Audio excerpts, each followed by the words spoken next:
Good morning, everybody. I am Mel Barrett, and welcome to Something's Off, a true crimey podcast where, well, we have a lot of questions. We question a lot of things.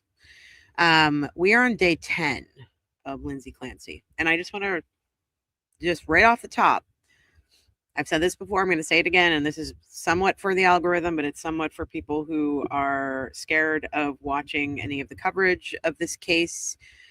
On this channel, I am not covering anything that has to do with the trauma and the horrific things that happened to the children in this case. I am solely focused on the insanity defense of Lindsay Clancy, and that the Commonwealth of Massachusetts has to prove beyond a reasonable doubt that Lindsay Clancy was sane when she committed these horrific acts. So we stay away from all the testimony that shows anything to do with the kids. And I focus solely on Lindsay's mental health. Now, trigger warning, we are talking about mental health, and we are talking about someone who wanted to unalive herself. My earbuds are all weird. So keep that in mind. So if that's something that's too difficult for you, I totally get that. And feel free to move along if you would like to. But we're going to be going over testimony today that is most of the day was a cross-examination of a very young psychiatrist. I don't mean young in years, I mean young in experience. The cross-examination at times was contentious. Kevin Reddington is the defense attorney for Lindsay Clancy, and he is, in my opinion, a complete and utter rock star. And with all that being said, we're going to get into this testimony. And my tennis was canceled this morning because it's raining here, which is making everything much cooler. So it's much cooler in the pod, and I've got a little bit more time, so I can kind of take my time with this one today. And we're going to get into it after a quick break. Good morning, everybody. I am Mel Barrett. I'm Rebecca Lavoie, allegedly. I'm Smile. Happy Monday, everybody. I am Mel Barrett. I'm Rebecca Lavoie. Happy gay summer, Mel. Happy hump day, everybody. I am Mel Barrett. I'm not humping anybody. I'm Rebecca Lavoie. Happy Saturday, everybody. I am Mel Barrett. Oh, no. I'm Rebecca Lavoie, and my mic is muted. Good morning, everybody. I am Mel Barrett. I'm Rebecca Lavoie, and that's Briscoe. And welcome to Something's Off, a true crime podcast where we swat the haters aside with our astute takes and humor and joy. And the joylessness I don't of give those a people. Hags.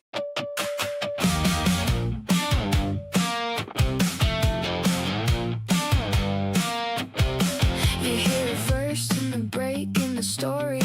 One little crack and the whole thing gets wary. A witness swears but the timeline bends. A smile too smooth and the trail just ends. Mel Barrett says, hold up, look again.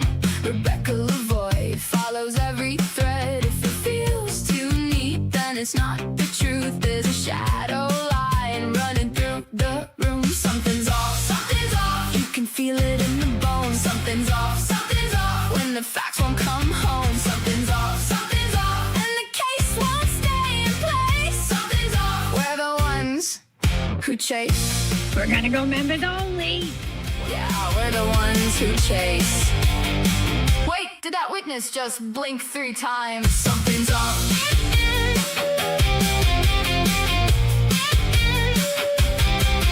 Something's off. Something is off. First, right off the top, evidence over emotion. I love your screen name. Although I'm pretty emotional, so maybe I don't know. Maybe you don't like my emotion, but I am passionate about this case and most of the cases that I cover. All the cases I cover, I wouldn't cover them if I wasn't passionate about them. But I wanted to say thank you so much for the 1,000 jewels. When we figure out what that means, we'll let you all know. Because I still don't know what it means. The Zookeeper, thank you so much for becoming a new member. Lisa Callahan, also, thank you for becoming a new member. And May, thanks for becoming a new member. And it's a good thing you did become a new member, because we're actually doing another members only stream tonight. It's for the AYFKM. I'm not going to say it, but if you know, AYFKM tier. You're going to have a pop culture stream tonight with me and Rebecca. It's going to be Rebecca's last stream before she leaves for her son's wedding. And she'll be back next week. But we're going to be basically breaking down the Lauren Matthias of it all. But we're also going to cover some other problematic content creators.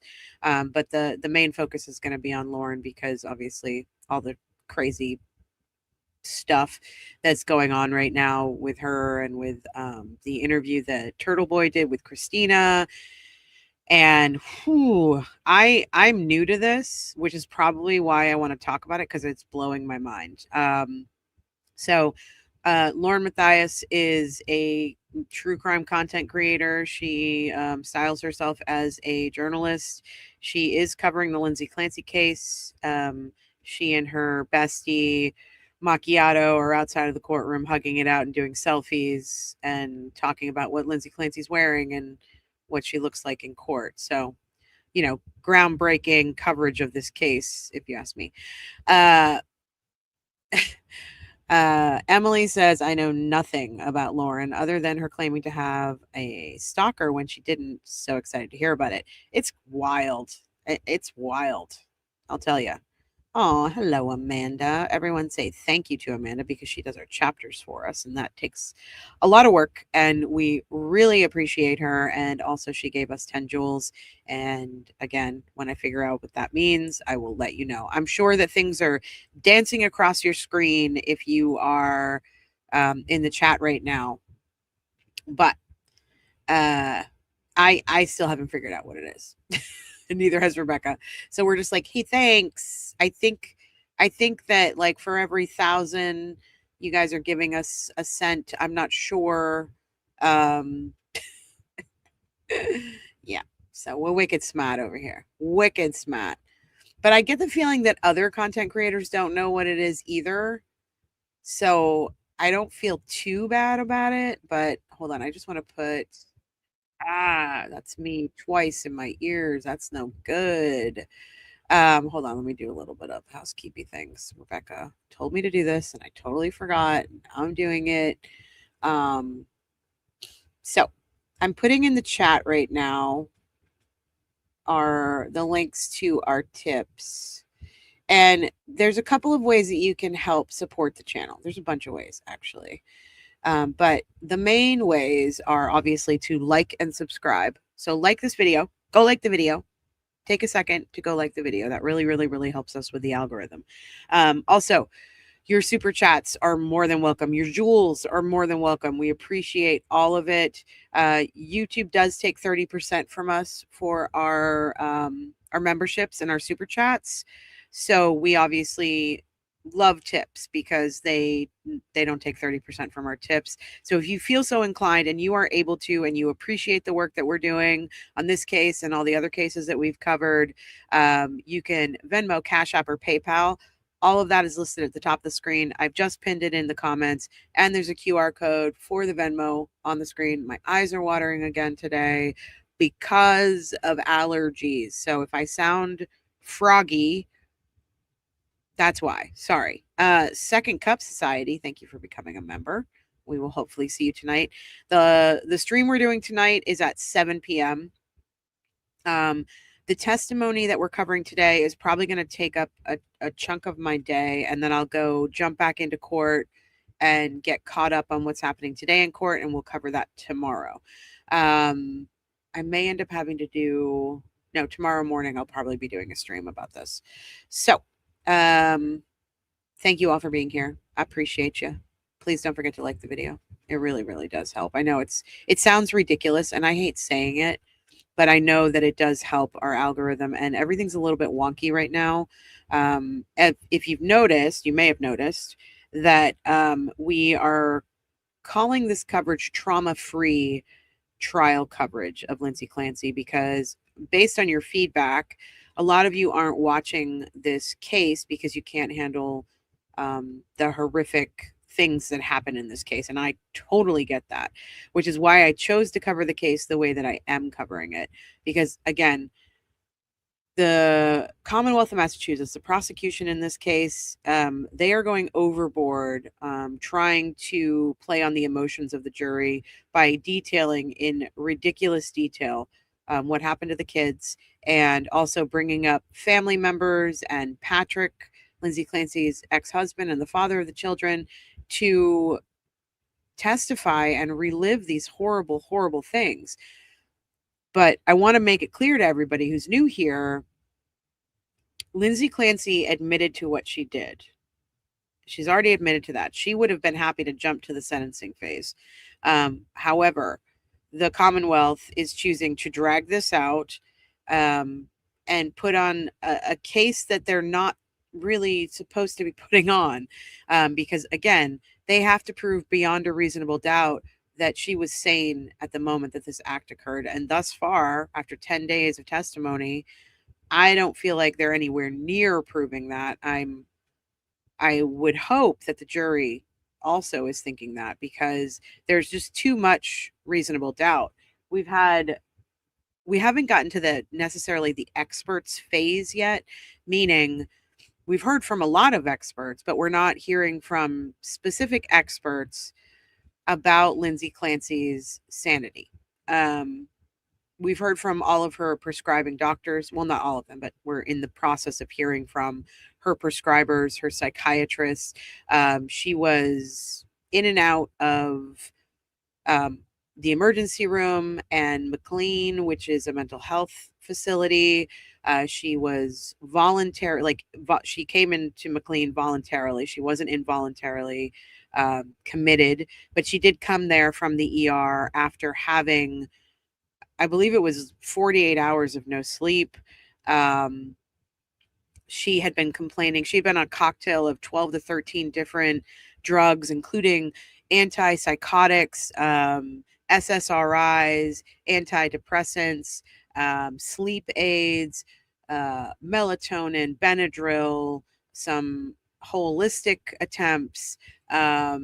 She was complaining of sleeplessness and being overwhelmed and anxious, and mentioned that she was thinking about being worried that she was thinking about having suicidal thoughts. And at one point she did say to her husband and I believe it was her mother, that she was having those suicidal thoughts, and she was also having thoughts about harming the children.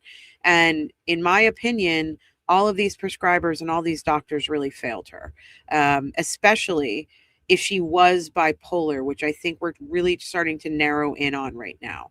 And if she was bipolar, some of the drugs that she was prescribed should not have been prescribed to her. So I think probably when the defense puts on their case, they will be hearing from a lot of experts, and these experts are going to tell us she was bipolar, she was suffering postpartum psychosis, and she was not treated properly by her prescribers, and she was prescribed the wrong meds. I expect that fully to happen.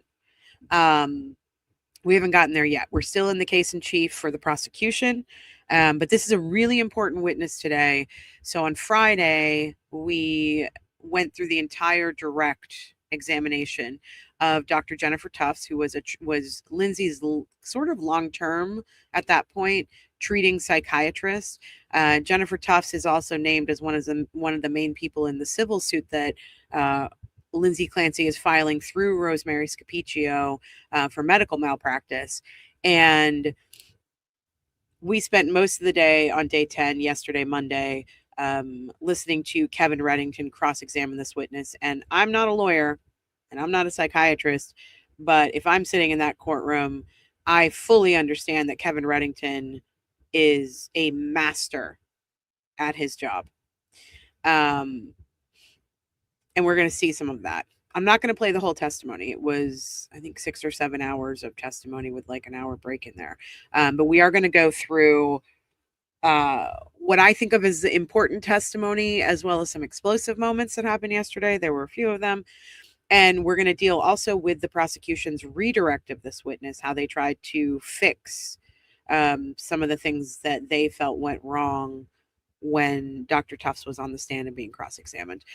There's a little bit of testimony at the end from another treating doctor I'm sorry, she's a nurse. She's a nurse practitioner, but who is able to prescribe medicine. And she was the director of a program that was focused on women and postpartum health, mental health. So we're going to hear a little bit from her. We didn't get to the cross. We only got through I think we got through her entire direct, and we'll hear the cross today from Kevin Reddington.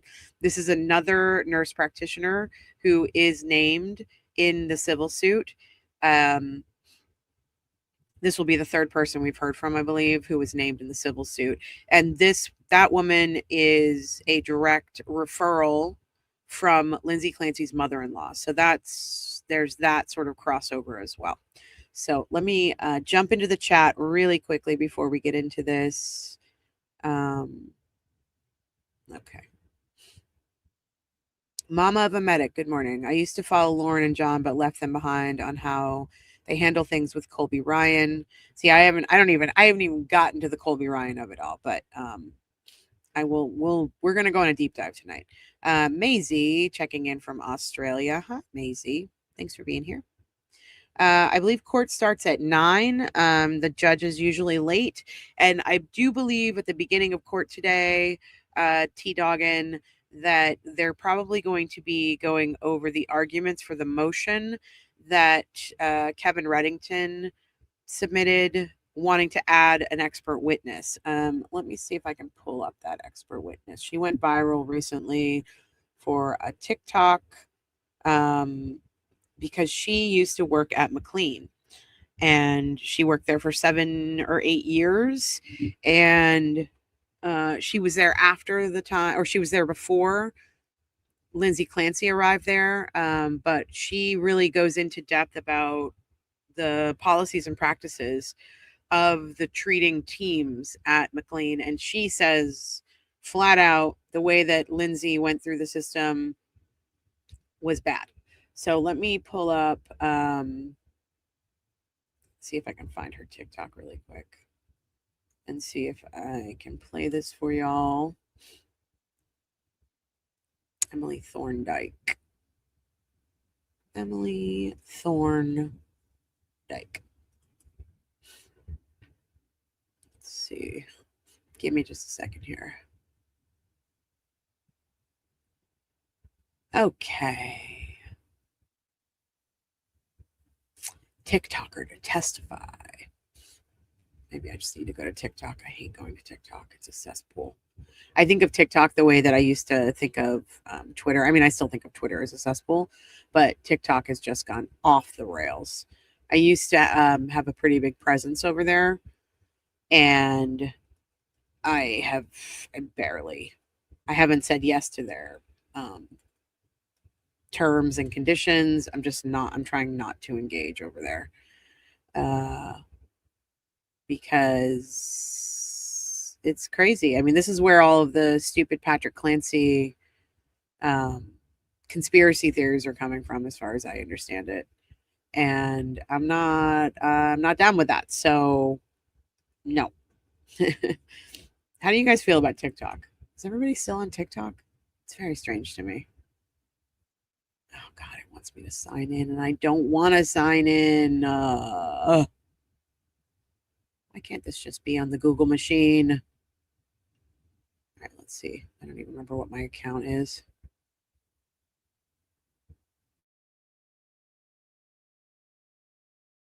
God, I am so congested today, y'all. Are you guys experiencing any kind of allergies like I am? Is it raining and tornadoing and doing all that stuff where you are? It is here. And I hate it. I mean, I love it because it's like cooling everything off, which is amaze ball sauce, as Karen Reed would say. Yeah, right. But it's just like it's kicking up so much, and I'm struggling. Oh man, why is it so difficult to get into TikTok? This is so ludicrous. And I really want to show you guys this video. That's why I'm like messing with it right now. Let me look at the other chats while I'm waiting for this thing to load. Emily Anderson says the Commonwealth of Massachusetts is appalling. I would not want to be a woman in that state. Agreed. Or a person of color, or I mean, I have to say, I mean, I lived there for 13 years, just outside of Boston in Somerville, and I'm obviously a part of the LGBTQ community. You guys know that because I've come out to you every single day since I've been here. um, and generally, in certain areas of the state, like I lived in a pretty liberal area, Somerville, Cambridge line. Um, and I found it to be like really diverse, really open.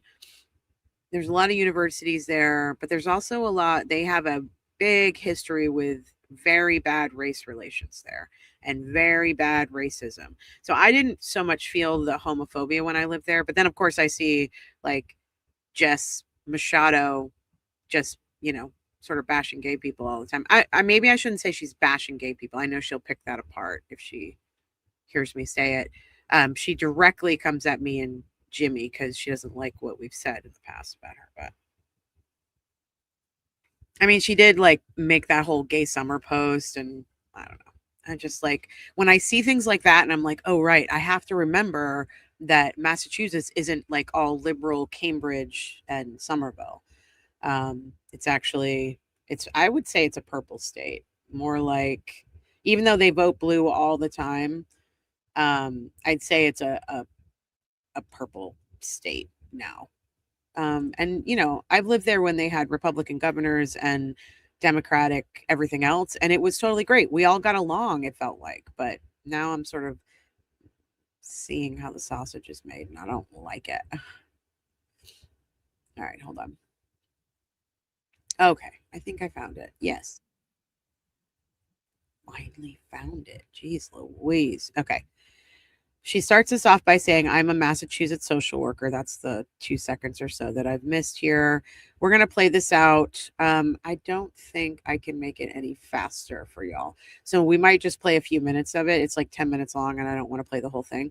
But this is the person that Kevin Reddington wants to testify in this case. He's added her as an expert witness, and we will await the arguments and see what the judge decides. I can't imagine why he would say no. She has specific experience at McLean, and she has a lot to say about it. So let's watch this.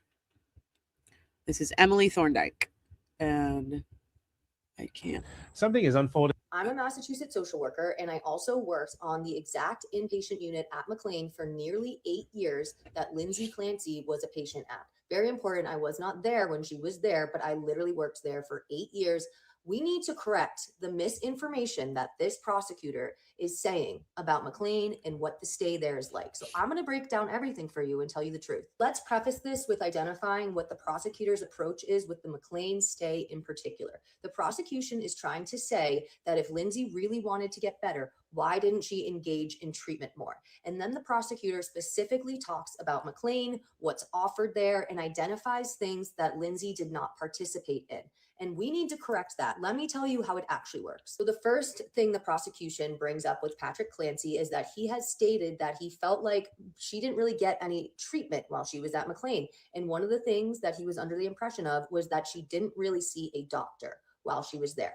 Now, the prosecutor then says to him, well, are you aware she actually saw a doctor each day and she saw a resident? Are you aware of that? And he says, no, I wasn't under that impression. Let me tell you exactly why that is. In general, there are around 23 patients on the unit at a time. And because of that, there are usually around 4 to 5 physicians in charge, we call them, 4 to 5 psychiatrists who split up the patients so that there's not just one doctor seeing 23 patients. Each doctor has usually around 5 to 6. They vary a little bit, but they are limited. And that 23 patient population is divided up and it's split amongst doctors. When a patient is admitted to the unit, they are specifically assigned 2 clinicians. One is a psychiatrist and the second is the social worker.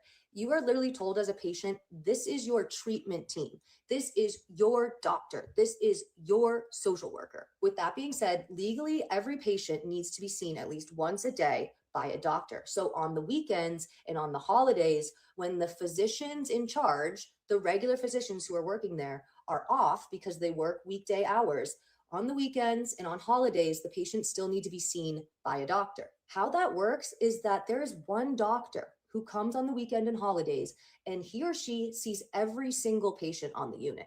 Okay. And if you think about it, there's a reason that the doctors who are there during the week are only assigned 4 to 5 patients, because you cannot spend a long amount of time as a doctor with 23 different patients. So the job of the weekend doctor, as we call them, the holiday doctor, is literally to just go quickly check in with every patient. It is not a lengthy meeting by any means. So this idea of the prosecution saying, well, she actually did see a doctor, so that was kind of a lie. She saw a doctor. She didn't see her doctor. Now, moving on to the next part. The prosecutor also says to Patrick Clancy, well, are you aware that there is actually one-on-one therapy offered on the unit every day? This is what really pissed me off. There is absolutely no one-on-one therapy offered on that unit. What this prosecutor is referring to is what we literally call check-ins. And you know who does those check-ins? It is unlicensed individuals.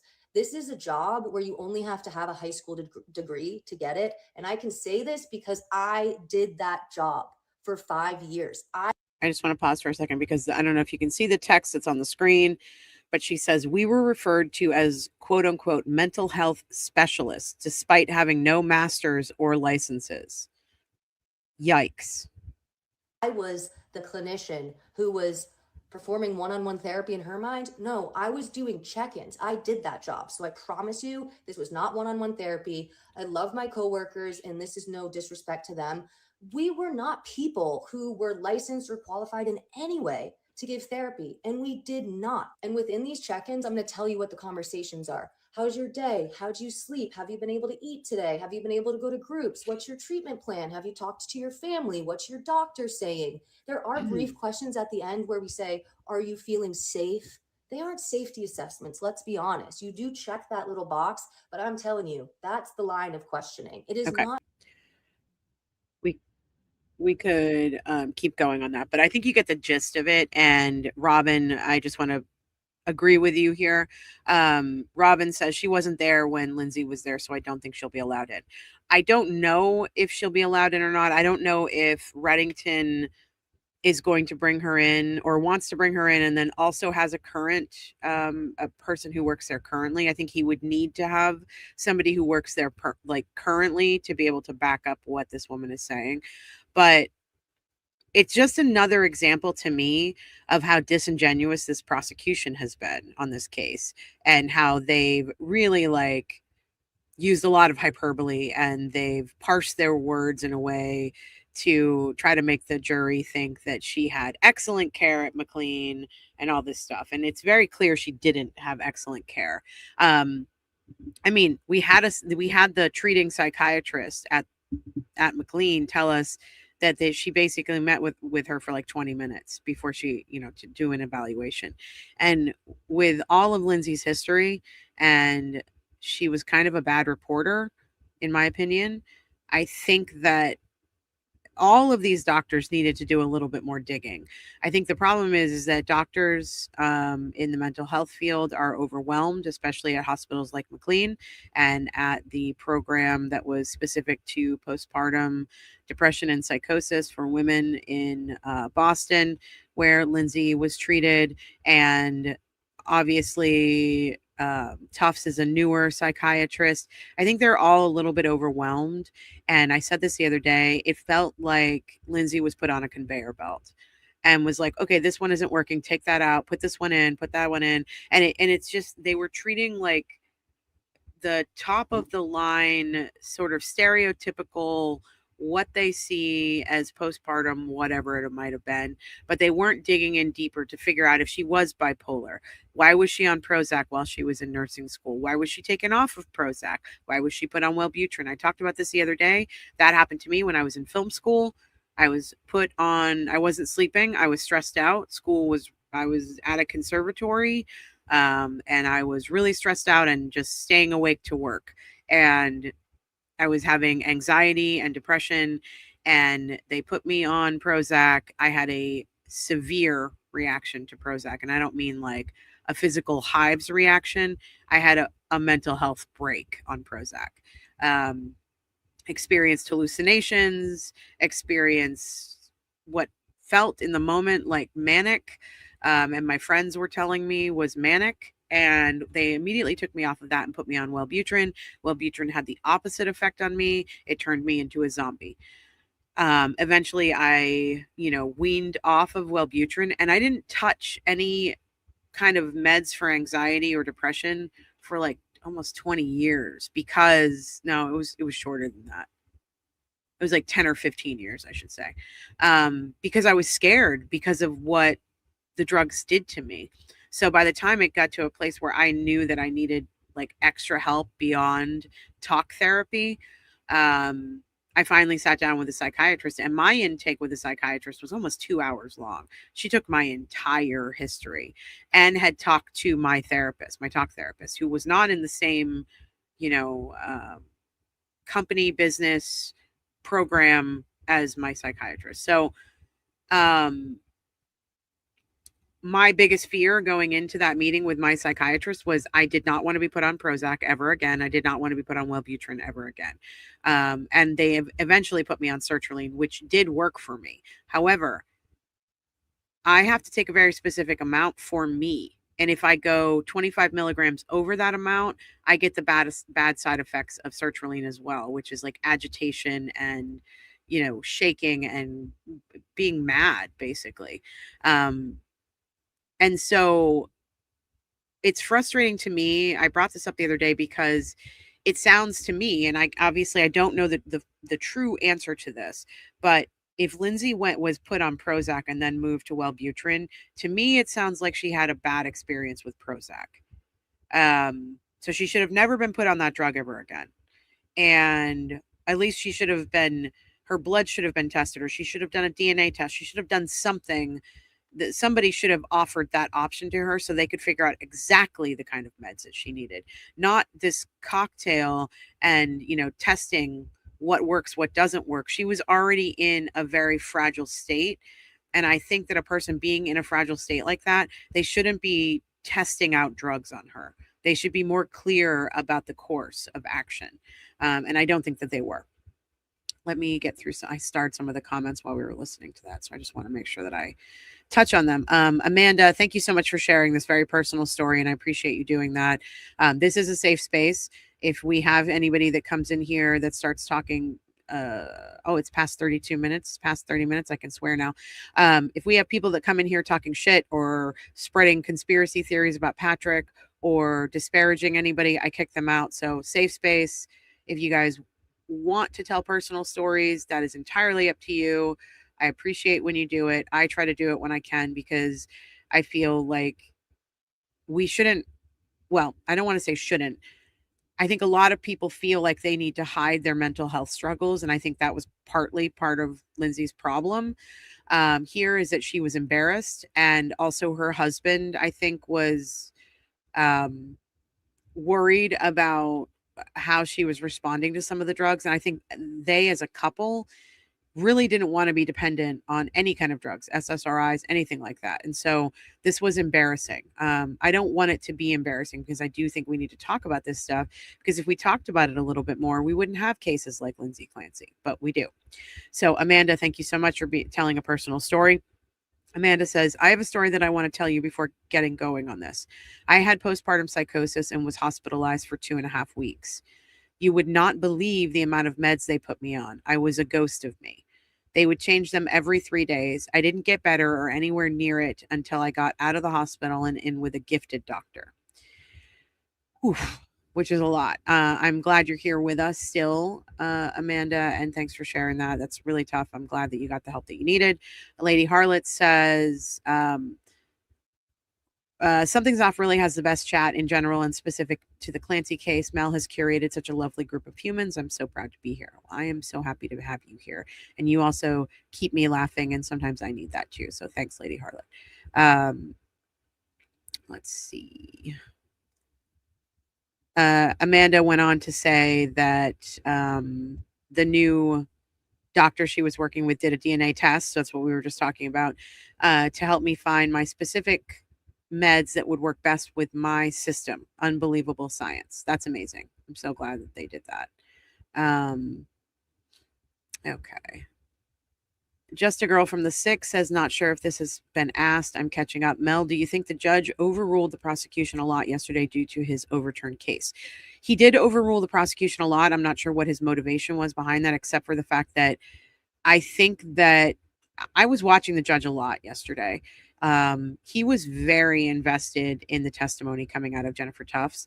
And I think that he was overruling because he actually thought it was appropriate, the questions that were being asked by Reddington. Reddington may not have had the best approach or like the best demeanor about it, but he was asking really important questions that deserved answers. So I don't know what his motivation was, but I hope that his motivation was that there was nothing wrong with the questions that Reddington asked. And if he wanted to get technical about it, Reddington could have objected for the past 10 days about all the leading the prosecution is doing of these witnesses, specifically Dr. Tufts. They handed her a bunch of softball questions and they gave her the answers to the questions for the most, like sometimes in the question itself.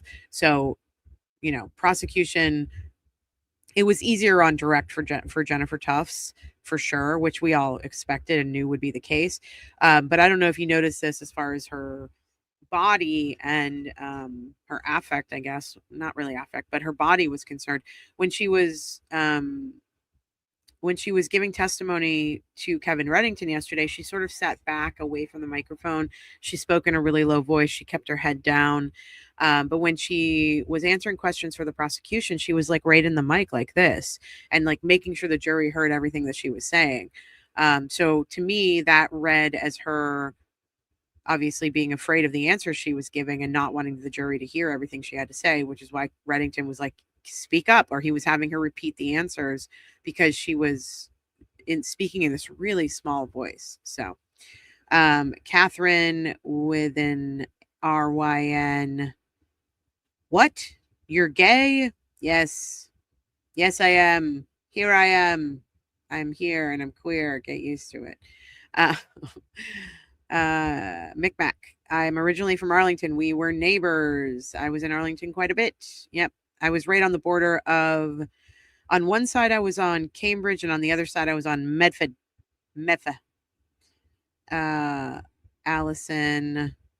I'm just going to play the sound effect for you because you already said it and it makes me so happy to hear this. Why can't I find it? Did somebody take it away from me? No, it's right there. Let's go lesbians, let's go. Allison, let's go lesbians. Emily says, do you know if Dr. Tufts could face any charges criminally? I don't understand why she can't just say, quote, I don't know how I missed all the signs. I'm so sorry, end quote. She comes off as heartless to me. I don't know because I'm not a lawyer. I would assume that she is going to be in trouble for the civil case, though, because it does seem like Reddington pulled out a lot of information about the way she treated, and by treated, I don't mean like in a personal way. I mean treated as a doctor, Lindsay Clancy. She made a lot of mistakes, and I think that there were a lot of factors that played into that. It was the tail end of the pandemic. She had spent she never met Lindsay Clancy in person. So if you think about it, on Friday was the first time she had been in the same room with Lindsay Clancy, who is now in a wheelchair. Because she's paralyzed from the waist down. So the telehealth thing was really important. She was young. She's only been doing this for about 4 years. She started treating Lindsay Clancy a month into her practice, and I think Lindsay Clancy was one of her first patients. She was also her very first patient outside of her residency, where she was monitored by doctors, and Lindsay was probably one of her first clients with postpartum depression or psychosis. So I don't know. I don't know if she came off as heartless as much as terrified. I don't think she was heartless. I think she was really worried about defending herself, especially with the civil matter coming up. She did seem coached by an attorney, though, and I believe she said she hadn't met with the prosecution, which I found really odd. And I already got Robin's comment. And Sun Moon, thank you so much for the 440 jewels. And Kelly, thanks for becoming a new member. Hope you come tonight. We should have fun. All right. I've missed a bunch of comments because I was doing all those comments.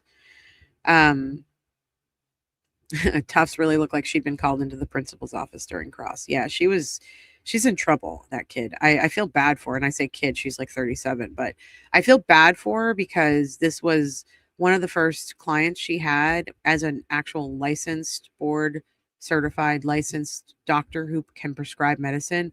And one of her very first clients tried to, well, unalived her own children and then tried to unalive herself and is now paralyzed and is facing criminal unaliving charges. So I think any human being would be like, is it me? Am I the problem? You know? Joyce says Lindsay was never on medicine long enough to see work. That's only issues think will hurt her case. Takes a while before work. Sometimes, yes. I agree that she was bounced around to a lot of different medications and they couldn't really see if anything was working. Part of the testimony that happened yesterday was that one of the meds, the side effects was that it causes sleeplessness. But that's what she was complaining about when she went in. So why would they give her a drug that causes sleeplessness? Like right off the bat, it doesn't make any sense, you know? I'd love to hear from Lindsay's mom too. I wonder if that's going to happen. Susanna's Chronicles. Good morning, Mel and everyone. So glad I found my new morning show here. I'm so glad you're here. Thanks for being here with us. Yeah, they didn't take. There's a few reasons Angela says they didn't take Lindsay seriously. I feel like they treated her like a case of hysteria. I think there's a few reasons why they didn't take her seriously. I think they were overwhelmed. I think they were used to treating, symptoms that they could look up in a book or check off on an online portal. And I think also Lindsay was a nurse practitioner herself. And so they automatically assumed that she was sort of being preemptive about this, like she was feeling a little bit off. So she came in and she wanted to take care of it before it got too bad. They didn't realize because they didn't probe enough how bad it actually was in the moment and what she was masking. And so I think that was part of the problem, is that they disregarded some of the things she was saying and some of the urgency with which she was saying it because she was a nurse. And that sucks for Lindsay. And that sucks for any other nurse who is going through this. And I think Lindsay also probably held some stuff back because if she told the practitioners what was actually going on with her, she could lose her job, she could lose her children, she could be in trouble. And so I think that's a scary prospect. And so you hold it back. So let's see.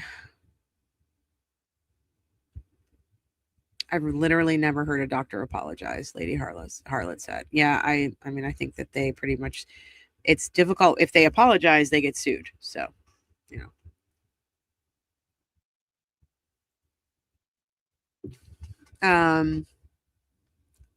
SKH says it wasn't that she made mistakes. It's that she didn't even do basic investigations.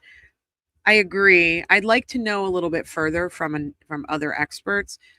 Like I would like to know a little bit more about how psychiatrists start creating a file and investigating what's going on with their client.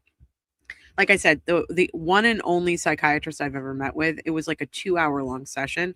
And by the end of it, I was exhausted. Like I told this person everything I had already told my therapist in like after years of talk therapy. I cliff noted it, but at the same time, I had to go through my entire familial medical history, my trauma, like all this stuff.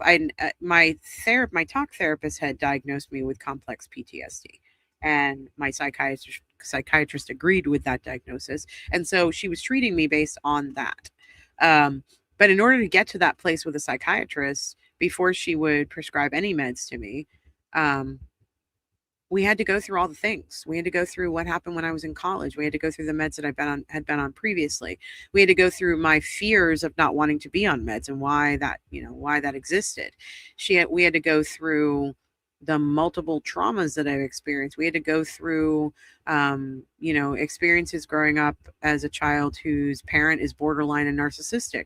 We had to go through all of that stuff. We had to go through all the untreated medical mental health illness in my family.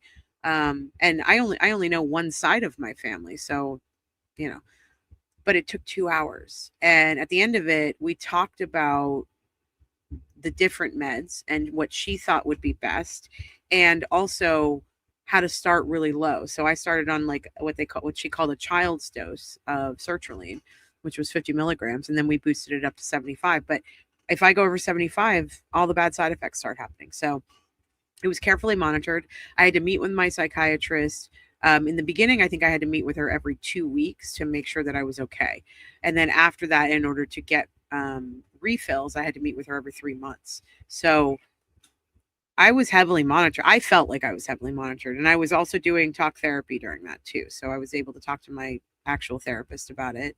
And then if anything came up, I could anytime call the psychiatrist. So the first session I had was, like I said, 2 hours. And after that, we spoke on the phone, or we spoke on Zoom or telehealth or whatever you want to call it. So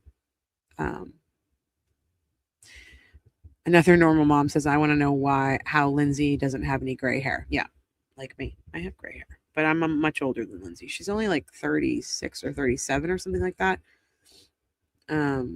Yes, this is what I was just saying.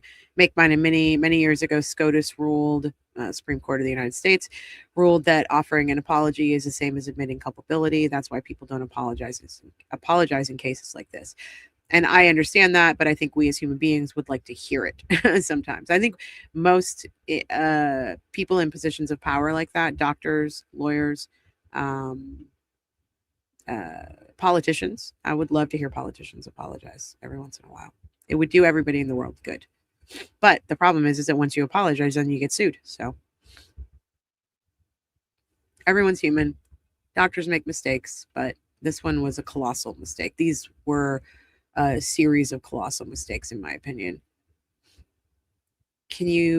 Robin said, can you even imagine when Dr. Tufts found out what happened? Yeah. And the crazy thing was Dr. Tufts had seen her, I think it was the day before this happened. So she saw her patient the day before. And then the next day she's probably hearing and reading about this, because I remember when this happened and I was like, oh God, here we go. This is another, Andrea Yates, Susan Smith, Darlie Routier. And there was another case, I think, that happened in New Hampshire right around the same time, where a woman unalived her entire family, including her husband, I think, and herself. And that was because she was in trouble for like money laundering or something like that. I think that happened in New Hampshire. So and then I said this the other day on the pod. I think that those 2.5, 3 years of the pandemic really changed something in us as humanity, as a whole. And I don't think we've fully peeled back that onion yet. And I think that cases like this, and I listed off a bunch of other cases, I'll do it again just to sort of for the impact of it. All of these cases, let me find my text. I was texting with Maggie. All of these cases happened from 2020 on. They happened during the pandemic. Derek Chauvin, Kyle Rittenhouse, Lori Vallow, Alec Murdoch, Karen Reed, Sandra Birchmore, Brian Walsh, Luigi Mangione, Donna Adelson, Ahmaud Arbery, George Floyd. Cop violence spiked. Domestic violence spiked. This happened with Lindsay Clancy. All the other cases I just mentioned about, not all the other cases, but the woman in New Hampshire that I just mentioned. This all happened during and at the tail end of the pandemic. Now, it could just be that we're absorbing more media since the pandemic, so we're seeing more. All of these cases might have existed whether the pandemic existed or not, but to me, this feels to me like the tail end of a civilization living in part in isolation, without human touch, without human interaction, and being wholly overwhelmed chemically, mentally, emotionally, worrying about death all the time. Lindsay was a practicing nurse in labor and delivery, and so she was working through the pandemic. And then she got pregnant, and then she had a child, and she already had 2 children, and it was the pandemic. This is so much. We haven't dealt with how hard this was on all of us as human beings, including the doctors.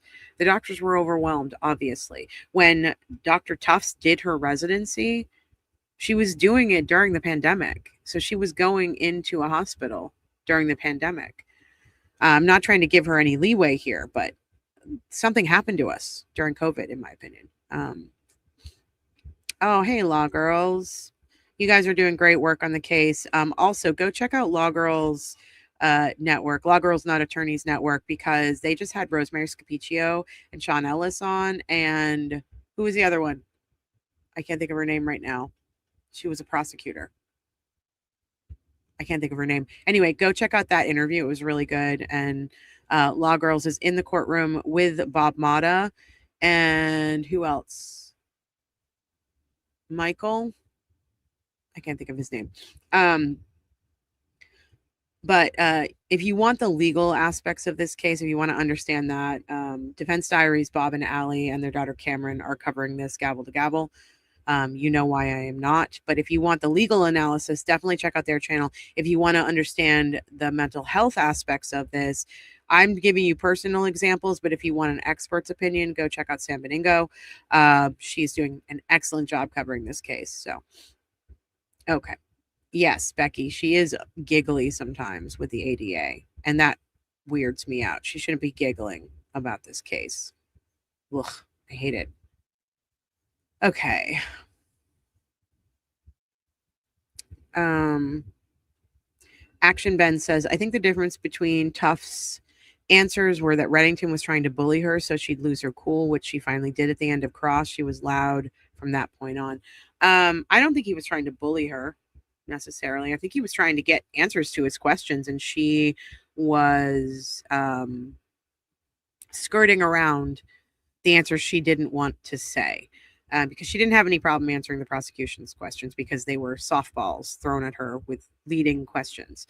But with Reddington, he was getting to the heart of the things that she really screwed up, and she didn't want to have to admit that on the stand. And so she was, we watched her like kind of go inside of herself. It was sad to watch, but it was also, I mean, there's a woman's life on the line. So, and a woman's, mental health on the line. So I don't think it was bullying, in my opinion.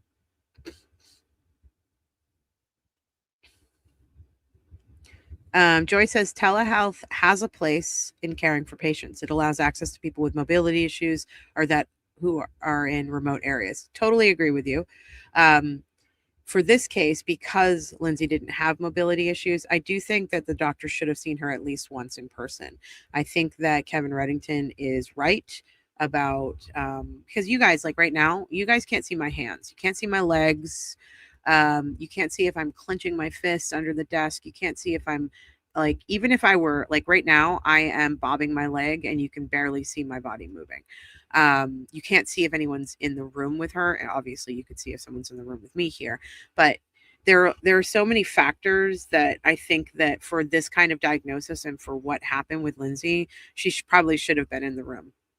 My psychiatrist actually called me out on some of not called me out, but I had some physical things going on when I started getting nervous talking about something. She could see what I was doing with my hands. I was probably shaking my foot. And she asked me about that. I noticed that you're wringing your hands. Does that mean you're nervous to talk about yada yada? So there's some things that, I understand that people with mobility issues, it's really, really amazing for them. And I appreciate that I don't have to run to the doctor's office every time I need to talk to my doctor. I can do a 15 to 20 minute telehealth session. But in this case, when you're dealing with something this huge, I think it's really important, honestly. Just at least once, have one meeting with her. She does look very young. I think she's like in her mid to late 30s. She had been practicing for 6 months unsupervised. I think Venus Blue Cupcake, that what was established on her cross was that she had actually only been practicing for 1 month unsupervised. And Lindsay was one of her first clients. We'll get into it. I'll show you that testimony. Silly Rabbit Hole said she misrepresented herself on the website. I don't think she necessarily misrepresented herself. I think that They probably asked her a couple of, and by they, I mean her company and some of the people that work, like staff who handle the website and updates and things like that.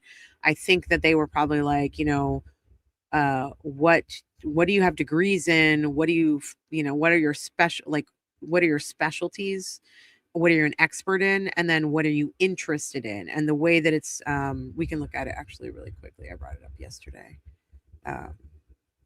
Jennifer Tufts.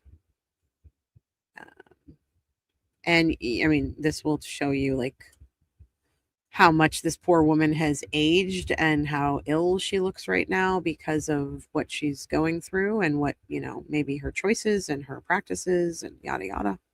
But this is Jennifer Tufts. I'll read her biography again. I read it yesterday. It's really short because there's not a lot to it. Dr. Tufts is a psychiatrist who attended medical school at the University of Vermont and completed her residency training at Boston University. She employs a multidimensional treatment approach that utilizes tools such as medication, that's listed first, psychotherapy, mindfulness, and lifestyle changes. So mindfulness, meditation, lifestyle changes, exercise. I'm adding that in just for context. Now, this is where she talks about her areas of specialty. It doesn't say areas of expertise. It says specialty. And I think that probably as a resident, she saw hundreds, if not thousands of patients who had PTSD and possibly postpartum symptoms and all that stuff. But as a practicing licensed board certified psychiatrist, she didn't have any of this expertise. It says Dr. Tufts' area of specialty include PTSD and trauma-related disorders, mood disorders, anxiety, OCD, ADHD, and substance abuse. She has a particular interest, not a specialty, in women's mental health and perinatal psychiatry from pregnancy through 2 years postpartum.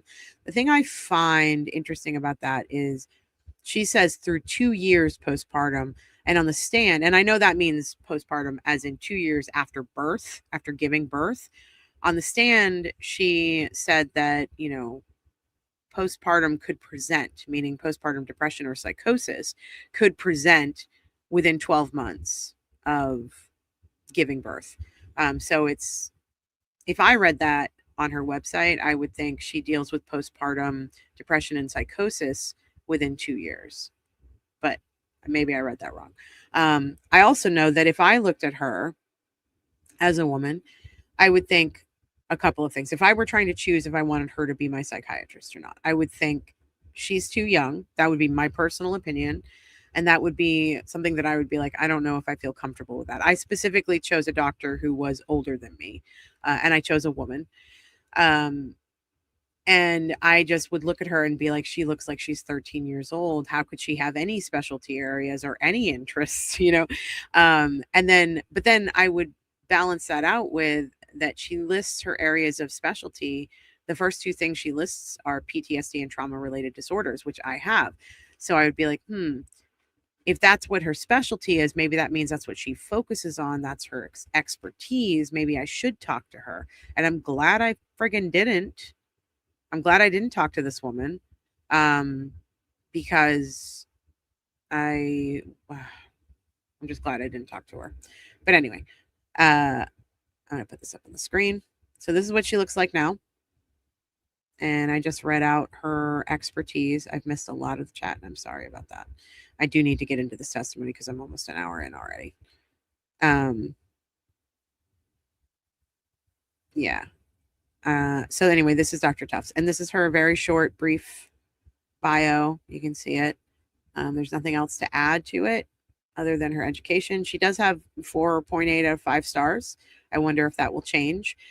She does say that her area of expertise is anxiety, depressive disorders, bipolar spectrum disorders, and other mood disorders, which means she should have known better with LINDSAY CLANCY, in my opinion.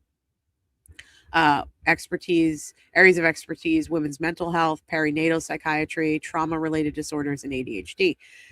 And then her treatment modalities are psychiatric evaluations, medication management, supportive psychotherapy, transcranial magnetic stimulation, TMS, nasal esketamine,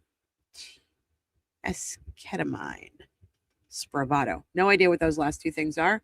Doesn't really matter because she really only, in this case, we're dealing with these top three, and I think she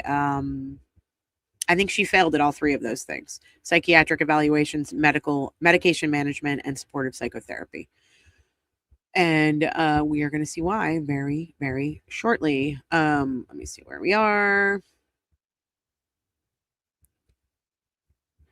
Amanda says, my question is, with all of the med changes, who was taking her vitals? I don't know if they were. I know that they were all asking her every time she met with somebody new, do you want to harm yourself? Do you want to harm your children? The answers to those questions was no. However, there's a caveat. She told Dr. Tufts that she was having anxiety because she feared becoming suicidal. And she did tell her family that she was thinking about hurting the children. I think that's a word salad that a doctor should have picked apart. And you have anxiety about the possibility of becoming suicidal. And I would say, like, look at it this way. When you go to your doctor, you go to your, let's say you go to your general practitioner and you are a smoker, like I was. And occasionally still am, because I have definitely relapsed a couple times, just to be truthful and honest and fair. You go to your doctor and they go, hey, do you smoke cigarettes? And you go, yeah. And they go, well, how many do you smoke a day? And you go, it's really only like 5. What you really mean is you smoke a half a pack or you smoke a pack. So when someone says to you, I have anxiety about becoming suicidal, I'm pretty sure she was already feeling those feelings. She may not have had a plan, but she was already feeling those feelings, and the doctor should have probed more, to be honest with you.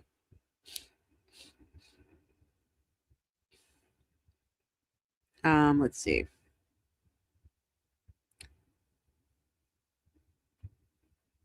Yeah, sometimes, Aaron says, sometimes if you have a rapid heart rate, and that can be established from a face-to-face visit.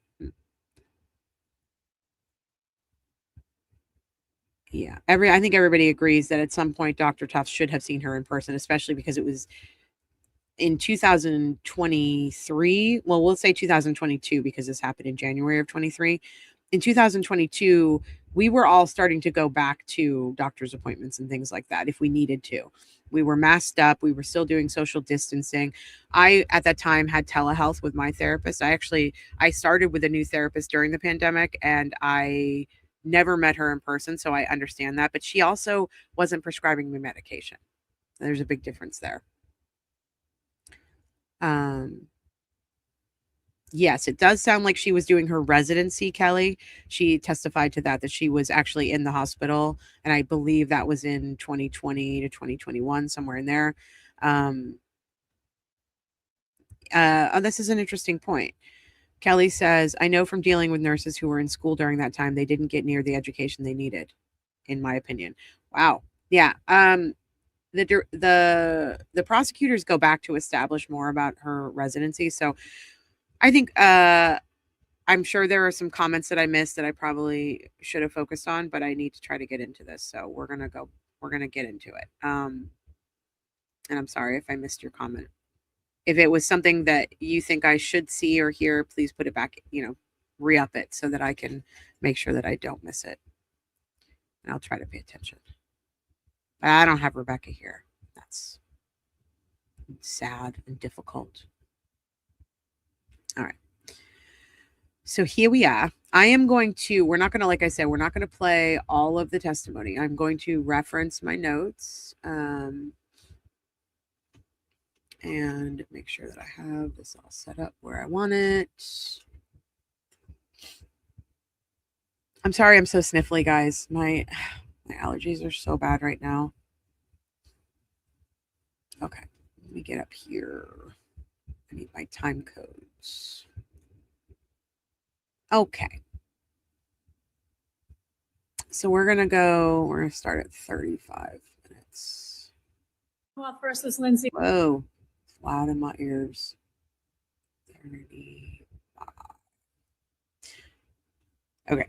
I mean, already she's just like, I don't want to be here. Oh my God, I keep thinking I'm acting like Moons in Ocean again. Interwebs, can you hear me? Okay, here we go. This is, what are we talking about here? This is when Reddington is cross-examining her about her background and private practices when she first began treating Lindsay in September of 2022. So yeah, she was a month out of her residency, and she treated Lindsay from September to January of 2023. So only for a few months, and Lindsay was one of her first patients. So knowing that, let's get into it. There's one pretty, I wouldn't say it's explosive, but there's a couple of key moments in this testimony. So had your residency, and after you were hired by Astor, is that when you began in August of 22 your practice as a practicing psychiatrist? Yes. And when was it that you actually got your DEA license that authorizes you to prescribe medication to citizens? So during residency, I had a DEA license, but it was affiliated with the with Boston Medical Center. And then when I started at Astor, I had my own DEA number. I don't know exactly when, maybe sometime around August. So August of 22, you start working at Astor. August of 22, you got your DEA license individually that authorized you to prescribe medication, correct? Yes. And it was when that you saw Lindsay Clancy? I believe our first visit was September 15th of 2022. So you were practicing as a psychiatrist for a little more than a month. I was practicing independently with my full credentials for about a month. But the training is just immense that goes on before that. Absolutely, it must be. But that's a residency that you're talking about, right? Yes. And in a residency, I mean, all I know is Grey's Anatomy, but I mean, you're working under a doctor, the doctors are supervising you and they tell you what to do and then you report to them, correct? They don't really tell you what to do. They're there as a resource if you need additional support. But I followed many of my own patients. I was the only person in the room with them. And, my notes were signed off by an attending physician, and that attending was available for any support it needed. So in August of 22, when you started working at Astor, you actually filled out a form for your advertising. Is that correct? I believe that was handled by other people at the practice. And who would that be? Well, we have non-clinical staff that handle the administrative matters. Okay, but you're a doctor and you're out there to the public. You're advertising yourself and your services to the public. Is that fair? I believe, yes. I am not directing the marketing of our office, but yes. Okay, never mind your office. I'm talking about you.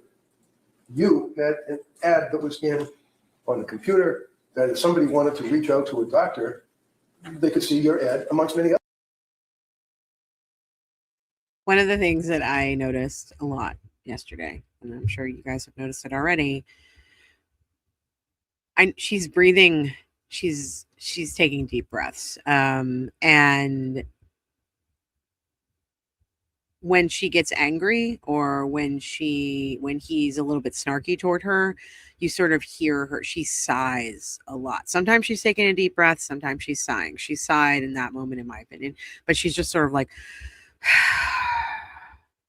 if I could say what I really want to say to you, sir, but she doesn't do it. So there's a lot of heavy sighing. I just wanted to bring that up. It's not me. It's Dr. Tufts. That's right. Well, I don't think there was an ad. I think we have a website that had some information about myself. Oh. Now, in August of 22, up until when you saw Lindsay, how many patients in that month or so had you treated for postpartum psychosis? How many patients in a month up until that Yeah, month? I'm asking you about when you started working in August of 22 for Astor. This is uncomfortable. You are now on your own as an employee. Mm-hmm. How many patients had you treated before you saw Lindsay Clancy for postpartum psychosis? Well, in the span of 1 month, I would say none, because it's a very rare disorder. Okay. But it exists, doesn't it? A very Absolutely. rare And disorder. one of the things would be the voices that people hear, right? That is a symptom of psychosis. Absolutely. And that's legitimate, isn't it? It is a legitimate diagnosis. It's not Absolutely. a diagnosis. People that have postpartum psychosis hear voices, do they not? Many do. The disorder can manifest differently in different people, but yes, many people do hear voices. How about postpartum depression? How many people in that month or so before you met Lindsay did you treat for postpartum depression? In the span of 1 month, it's really hard to pinpoint that. Maybe a couple. Maybe a couple? And do you Also has recall an how eye long you twitch, treated like them her for? eyes. Again, it's hard to really pin down the individuals in a short span of time. Can you tell the jury what you put in your ad or in the Aster website that you indicated that described you? I don't recall. Well, one of the things you did is that you said that you basically were a specialist in postpartum, people that have postpartum psychiatry. You indicated that on the website, didn't you? Are you able to read the actual document? I don't remember exactly the wording. You've been working now for how many years now? 3 since you saw God. this? He's Almost starting right four, off the yes. bat. You haven't changed your ad on the website, have you? I have not personally, no. And you've read it probably a bunch of times, right? I've read it a couple of times, but I don't spend a lot of time on my website. Okay. Do you recall that you indicated that? I just wanted to bring this comment up because I wholeheartedly agree with you, D. Cools. I think given a chance in a few years, she'd be a good doctor. She wasn't yet, and this whole situation is unfortunate. I don't know if she'd be a good doctor, but she'd at least have the experience under her belt, and may have dealt with some tough cases, not as tough as this one. I remember Sam Beningo was talking about, a patient that she had treated for a while, who stepped in front of a train, and she had to deal with that. She had to deal with like thinking back about her work. Had she done the right things? So for this woman to be in her first month of practice on her own and to have such a severe case, and she unalives herself or she tries to unalive herself and her 3 children, I think is going to derail her. And I do think that is sad. I think she's very young. And I think that she went to school for a very long time to be this doctor that she is. And one of the very first patients she had, if it was her inexperience that caused part of this or set this train in motion, I think it's going to derail her. Rebecca doesn't think she's going to lose her job or anything's going to happen to her. And she might be right. The insurance companies may pay for this, but what does it do to this woman's psyche? How does this woman move forward with any confidence in what she's doing? I guess maybe that would be my personal, like, if it were me, that's how I would feel. I just don't know. I think the whole situation is unfortunate. I totally agree with you on that one, D. Cools.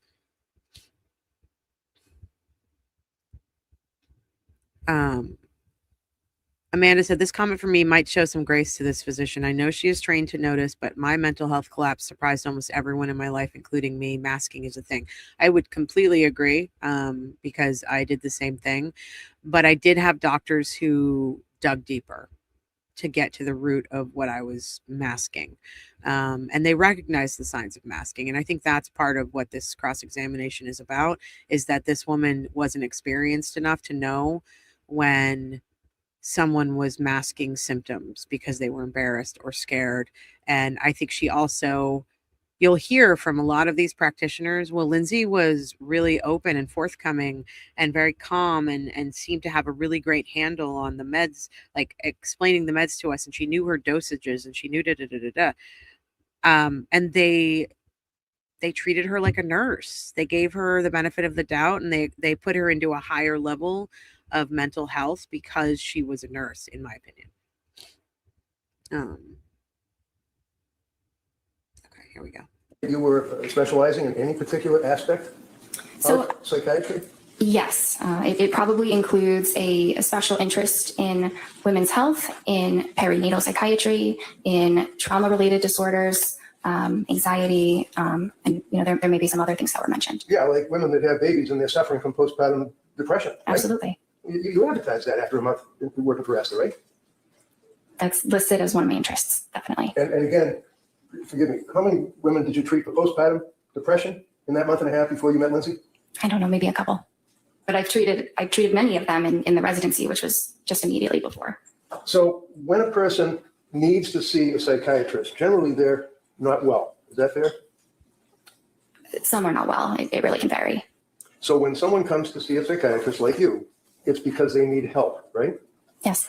And when they come to you because they need help, for example, with Lindsay Clancy, she came to you because of your ad, right? Or your website for Astor, what you said about yourself. I don't know exactly how she found us. Well, do you know why she came to see you? I'm not sure exactly. Friday, we spent a long period of time going through your initial, or the initial intake that she had to fill out. Is that correct? You recall that? Yes, we did. And the district attorney kept asking you, and this is in September, is it September 12th? Is that when that form was filled out? I believe she completed the form on the 12th. The appointment was on the 15th. So what does a person do? Do they call you or do they talk to somebody in administration? How do you get the form to fill out? Yes. Bloom, I just wanted to bring your comment up. I think it's really important.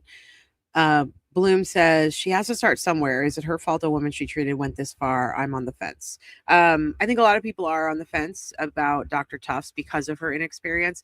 But I think the problem is that she had a client that went this far, and part of it is her fault because she was the prescribing psychiatrist. She was the longest term psychiatrist in this situation, and she kept prescribing her new meds without doing her due diligence. Now, I agree she has to start somewhere, but I think that she overestimated her own experience. She perhaps should have referred Lindsay to someone else in the beginning. I think that would have been the right move. So unfortunately, she chose to take on, well, first of all, she also diminished Lindsay's symptoms, I think. She didn't sort of recognize the severity. Even if Lindsay was masking, I think that there were some telltale signs. The no sleep, the anxiety. I mean, Kevin Reddington will later read some of the notes that she made of this client.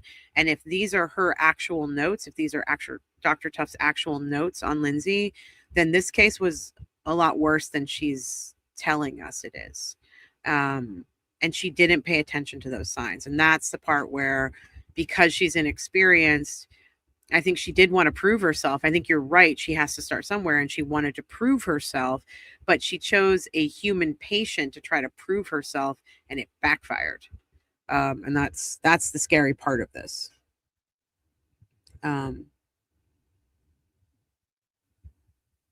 Let's see. Yeah. Lady Harlot says, yeah, I don't think she's a bad or evil person or even doctor necessarily, but she did a bad job with LC, and there were horrifying consequences that she's partially responsible for. I think that's where I'm falling. And that's hard because you don't want to blame people for what somebody else did. But if they weren't in their right mind and you were responsible for trying to help them find their right mind, and you gave them things that made them farther away from their right mind, then I think you're partially responsible. I hate even saying it, but I think it's true. Our administration handles that. And what do they do? How does that happen? I'll be right back, guys. They send them the documents, probably.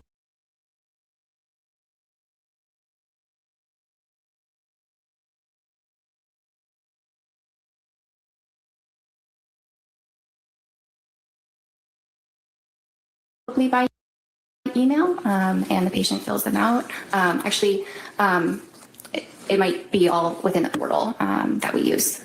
Within the portal? The patient portal, yes. Okay, and that means that you go online and you can access Astor Mental Health and then all these little drop-down boxes.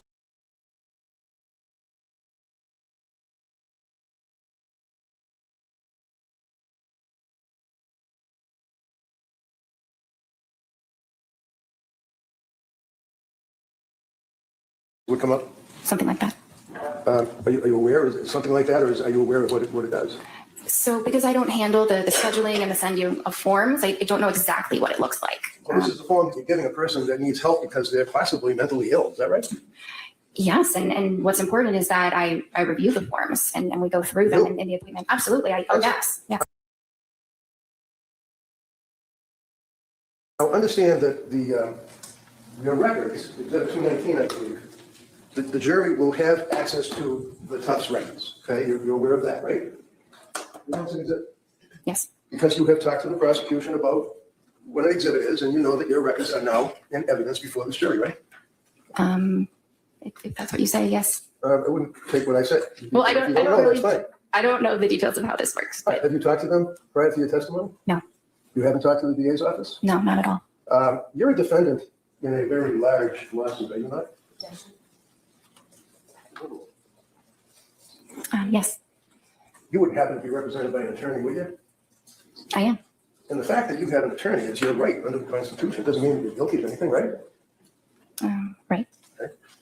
And you know that the outcome of this case is very, very major to the outcome of your lawsuit. Is that right?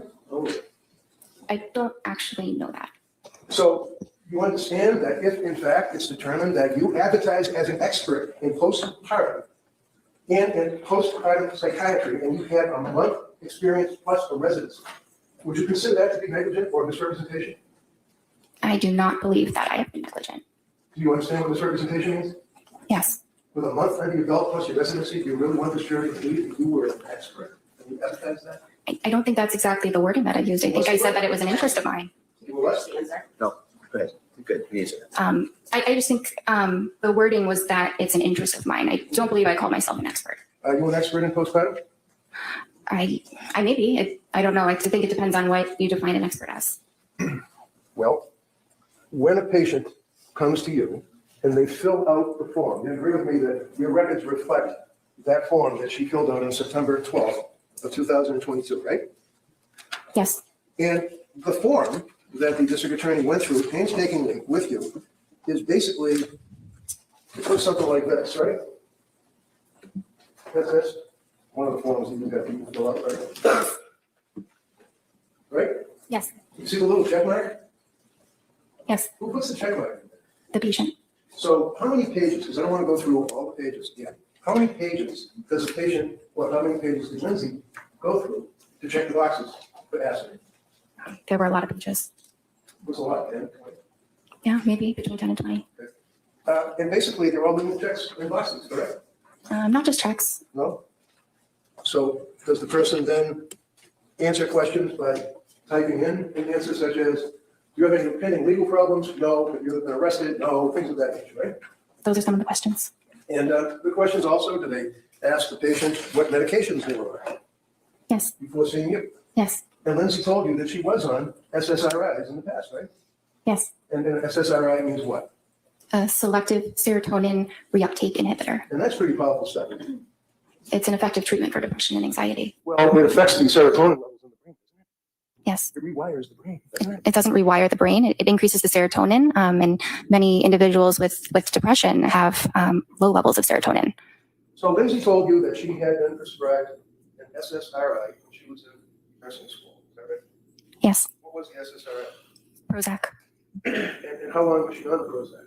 I'm not sure. Sorry, guys. Never asked. I probably asked. Probably asked. Isn't it true? Don't you guys have a Yeah, so I just want to go back for really quickly. He did bring up the civil case. He is allowed to ask about the civil case. And I think it's a really good, important point to get in front of the jury, that he is asking about the civil case. He says that she's named as a defendant in a multi-million-dollar civil lawsuit filed by both Lindsay Clancy and Patrick Clancy, which I think is super important to include Patrick in this. And I found it interesting that she didn't prep with the prosecution. And I think it's because of the civil case. I'm not really sure. I think the marketing stuff, like we just went over her website. I think some of that's important. I don't think it's hugely important. I think the jury understands that it's not her website, it's the company's website, and she gives them the information and they upload it. So they probably were like, write us a bio and tell us your educational experience and tell us the areas that you are an expert in and the areas that you are interested in. And then they just fill in the blanks on the website. So part of that is her fault because she probably provided the information to them, but they updated the website. And it sounds like she also, like he got her to admit that during her entire 1 month, of independent practice prior to treating Lindsay. She had treated 0 cases of postpartum psychosis. Very important, super important. Okay, let's get back to it. I think I wanted to go to 46. I want to make sure. Saying that it's not written, it didn't happen. You take copious notes, do you not? It's impossible to write down every single thing that's said. So I write down what is clinically relevant, clinically necessary. But there's a lot that is discussed over an hour that is not able to be written down. All right, that was the part that I wanted to get to. Oh, thanks, love. You're the best. I just had coffee delivered because I am I'm a precious girl, a precious boy. He's a precious boy. Okay, let's jump to 56. This part, what we're skipping over is basically her note-taking practices. I think he establishes later on, he really hammers home that these psychiatrists are supposed to use a portal, a system that is computerized where they check boxes. And so the box checking is hugely important to this testimony. And what he gets her to admit was that she had a drop-down menu. There were only certain things she could choose. She was just checking boxes. Occasionally she would add notes, and she's acting like she couldn't take copious notes, I guess. Strange to me, because all the doctors I've ever had took copious notes. My regular practitioner, at the end of our session, we go over everything we talked about, and while we're going over it, she notes. So I get to actually see, like what she's putting in, which I think is hugely helpful for me. Let's skip ahead just a little bit here. 50. This is good. Those Were her words when asked, what are the... Is that it? Is that what you noted in the records? Well, those were her words when asked, what are the problems for which you are seeking help? Postpartum anxiety. Now, as a psychiatrist, meeting with this young woman after a month or so of working as a psychiatrist for Astor, there are tests that you administer to a woman who's in postpartum to find out what type of anxiety they have, right? Well, there are some screening tests, but the most important thing is what the patient tells you and what my assessment is in the session. I see. And that would carry through the Tufts evaluations for all 14 of those meetings, is what the patient tells you, right? Yes, and what I observe in the session. Through the television. Through the computer. What? If you can tell me. This is something that he does all day long. And I realized very early on that it was a tactic, and I giggle every time. I shouldn't giggle, but I do. He makes a point that we talked about this, the telehealth visits. So he's like, you talk to Lindsay, tell me what she said on one of those visits when you were talking to her on the television. And then usually Dr. Tufts is like, the computer. And he's like, right, the computer, whatever. He keeps saying that because he's trying to come off as a crotchety old man who's a Luddite, who doesn't really know anything. And I think it might be endearing to the jury. It was endearing to me. I don't know. But he does that because when he does have his big like Matlock moments, where he drops a bombshell into this, he starts it off by being this like grumpy old man who doesn't know what he's talking about as far as technology is concerned, and then he just like hammers. He like drops a bomb. It's amazing to watch. I feel like he's a master at this. Emily says, I think she suffered from the quote, fake it till you make it, end quote, mindset. She probably knew she was in over her head, but didn't want to ask for help and never thought it could end so horrifically. I completely 100% emphatically agree with you, Emily. I think that's exactly what happened here. She was trying to prove herself and it backfired horribly. Okay. And somebody also mentioned up here, did I star it? I think I starred it. No, I guess I didn't.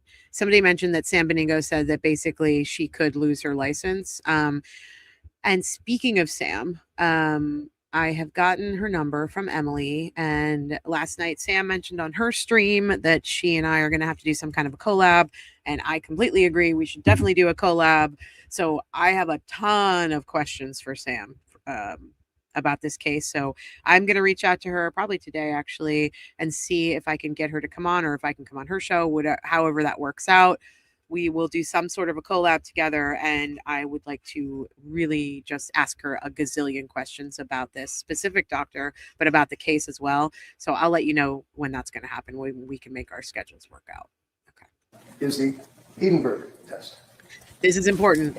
It is a scale that looks at symptoms of postpartum depression. And when you administer, that's a major test, isn't it, for a doctor to evaluate a patient for PPD? I wouldn't say it's a major test. It's a pretty big one, though, isn't it? It's the only one that measures the postpartum depression, right? It's a common one. So what? Commonly used. Oh, all right. So when you used it on Lindsay, when was that administered to her? I did not use it on Lindsay. Why? Why? We used the PHQ-9, which is Another thing he does that's really good. I'm sorry to keep interrupting the stream, but I can't help it. Reddington is so good. He does this thing where he emotes for the jury, which I'm sure you've noticed that the prosecution is almost incapable of having personalities. What Reddington does here, and he does it later on, he does it in the recross, which is much later on. He emotes. He brings his personality and his shock and horror into it. And he does it for the jury, but it's, in my opinion, it's a true emotion. You're telling me this is a widely used, popular test for patients, and to get her, he says, "So when did you administer that test?" And she's like, "I did it." And he went, "Why? Why would you not? Oh my God." Like that's what he's saying in that one word, and the jury knows it and they hear it. And whether they agree with him or not, it will probably drop some emotion. So the same way that the prosecution is trying to use these horrific details about what happened to the kids to bring up emotion, or could backfire on them and bring up disgust and anger at them, Reddington is like, "How very dare you?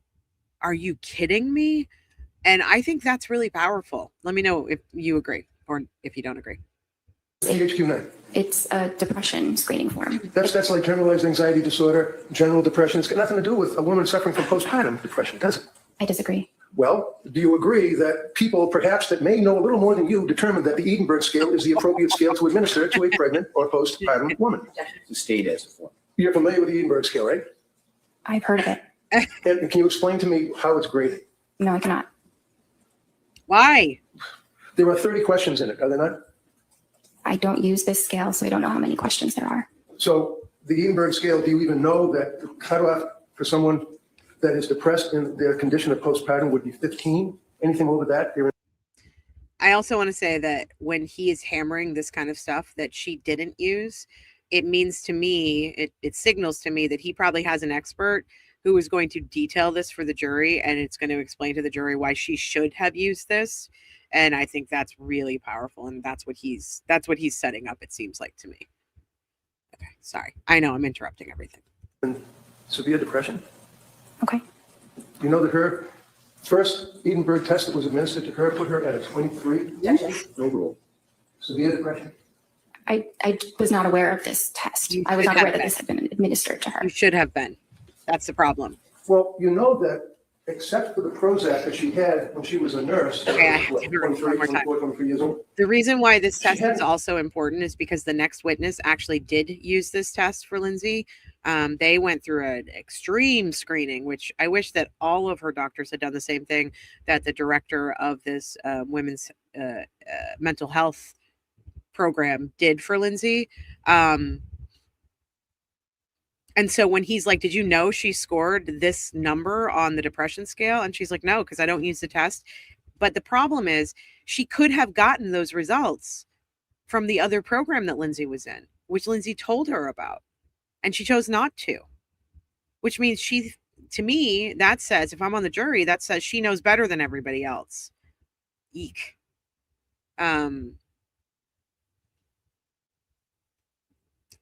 Mel, did you see the Clancy article in The Guardian, the US version of The Guardian yesterday? I just read it. It's very defense leaning. I haven't read it, but I can't imagine. It's hard for me to understand how anybody could not be on the side of the defense in this case. I'll be honest with you. Maybe that's just me and my confirmation bias. But after reading the New Yorker article with Patrick, reading through the civil complaint for Lindsay through Rosemary Scapicchio's papers, which I did a whole video on. You can go back and watch it. And hearing all the testimony I've been hearing for the past 10 days, how can you not be on the defense's side? Honestly. I mean, I'm not trying to be an asshole. I'm just saying, like, if the burden is beyond a reasonable doubt that she was sane at the moment this happened, the defense has crushed that already. They've crushed it. So maybe we don't say picking sides here, but we say, was this woman sane at the moment she did this beyond a reasonable doubt? My answer is emphatically no. No, absolutely not. And we haven't even heard from defense witnesses yet. This is the prosecution's case.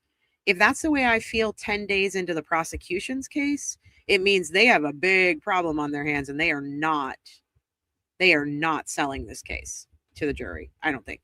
Hi, Jelly Tots. Good morning. Lady Harlot says, it's hard for me to understand too, but anytime I venture into broader internet discussions, the comments are ugly and very pro-prosecution.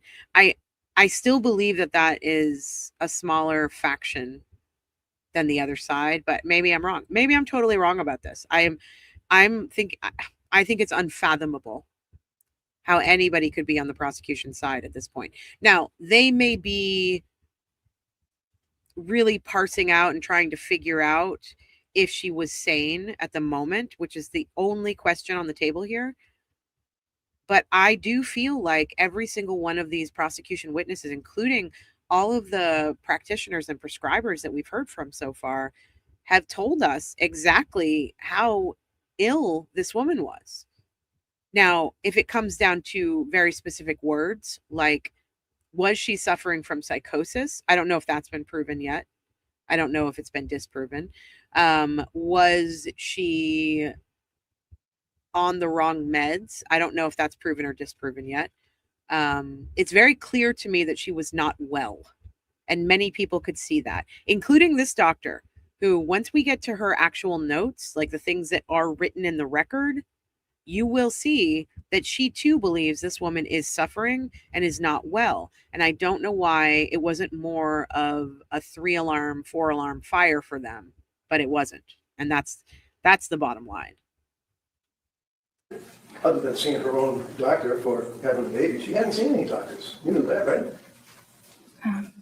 I didn't know exactly which doctor she sees. I think we ask about your primary care doctor, but she did not report any other medical issues that she was under treatment for. So is it important for Dr. Jennifer Tufts to know whether or not a patient who is coming to you for help has a prior medical history, other than what they might tell you?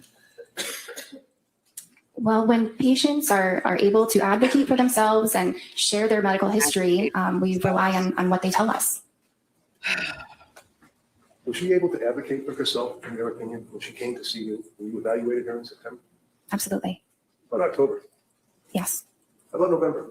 Yes. How about December? Yes. And your medical records, you would agree, show that during that period of time that she was deteriorating, was a word that was used on Friday. Isn't that right? No. You used the word deteriorating on Friday. I love that he did that, because she has this tendency, this is her style of communication.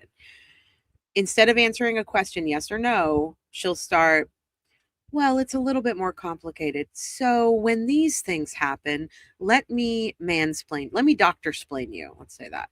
And he's like, nope, we're not having any of that. It's a yes or no question. Answer the question, because your explanation is not relevant here. And let's go back to the question, because I do think it's important. Okay. The medical records, you would agree. Okay. Yes. How about December? Yes. And your medical records, you would agree, show that during that period of time that she was deteriorating, was a word that was used on. The reason why this question is important is because she did a stat. She's already given an excuse, an explanation for this answer.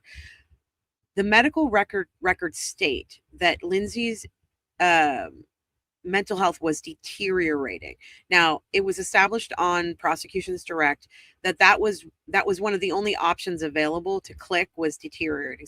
So the medical records, the electronic records only give you that option.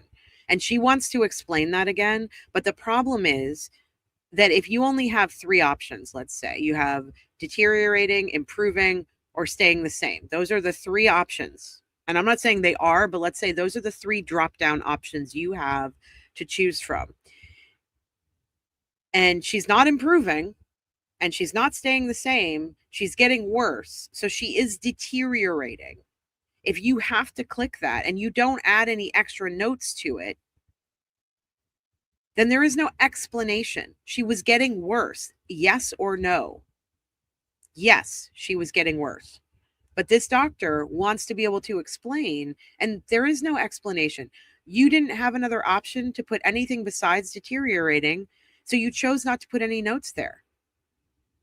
That's what we're doing. And I think some people were really upset that Reddington was being a bully, or but he was trying to keep her on track and not allow her to make excuses for her own behavior. And I think that's so important in this. So let me just go back just a little bit. Okay. That period of time that she was deteriorating was a word that was used on Friday. Isn't that right? No. So you used the word deteriorating on Friday, did you not? She was a little bit worse at certain appointments, and the deteriorating word, which is not my word choice, is what is in the note because I had to select that. And you Because why? Is that some kind of a program that you have to check the box and you have to bring down the drop box? You can't take a pen and write something down about exactly. There are certain parts of the note where I can write whatever I feel is necessary, but that specific aspect. So let's put this into simple terms. I'm going to be less of a Luddite than Kevin Reddington is playing right now. I am a 50-year-old woman. I am Gen X. I experienced life before the internet, but most of my life has been with the internet. She just said it. She just said it herself. And she's making excuses for her behavior. And I know I'm drilling down on this and I'm really like parsing this out, but I want to be very clear. When she is clicking on something that says, is she getting better? Is she the same? Or is she deteriorating? And she chooses to click on deteriorating. She does have another section in this notation, whatever it is, portal, electronic document where she can put notes. So why not make a note? Why not highlight that question to yourself? And when you get to the note part, be like, you can put this in the notes. You can totally put this in the notes that when asked the question, is she getting better or is she deteriorating? I chose deteriorating because, and put it in your notes. You don't even have to use a pen to write it down, like Reddington says. Put it in the notes.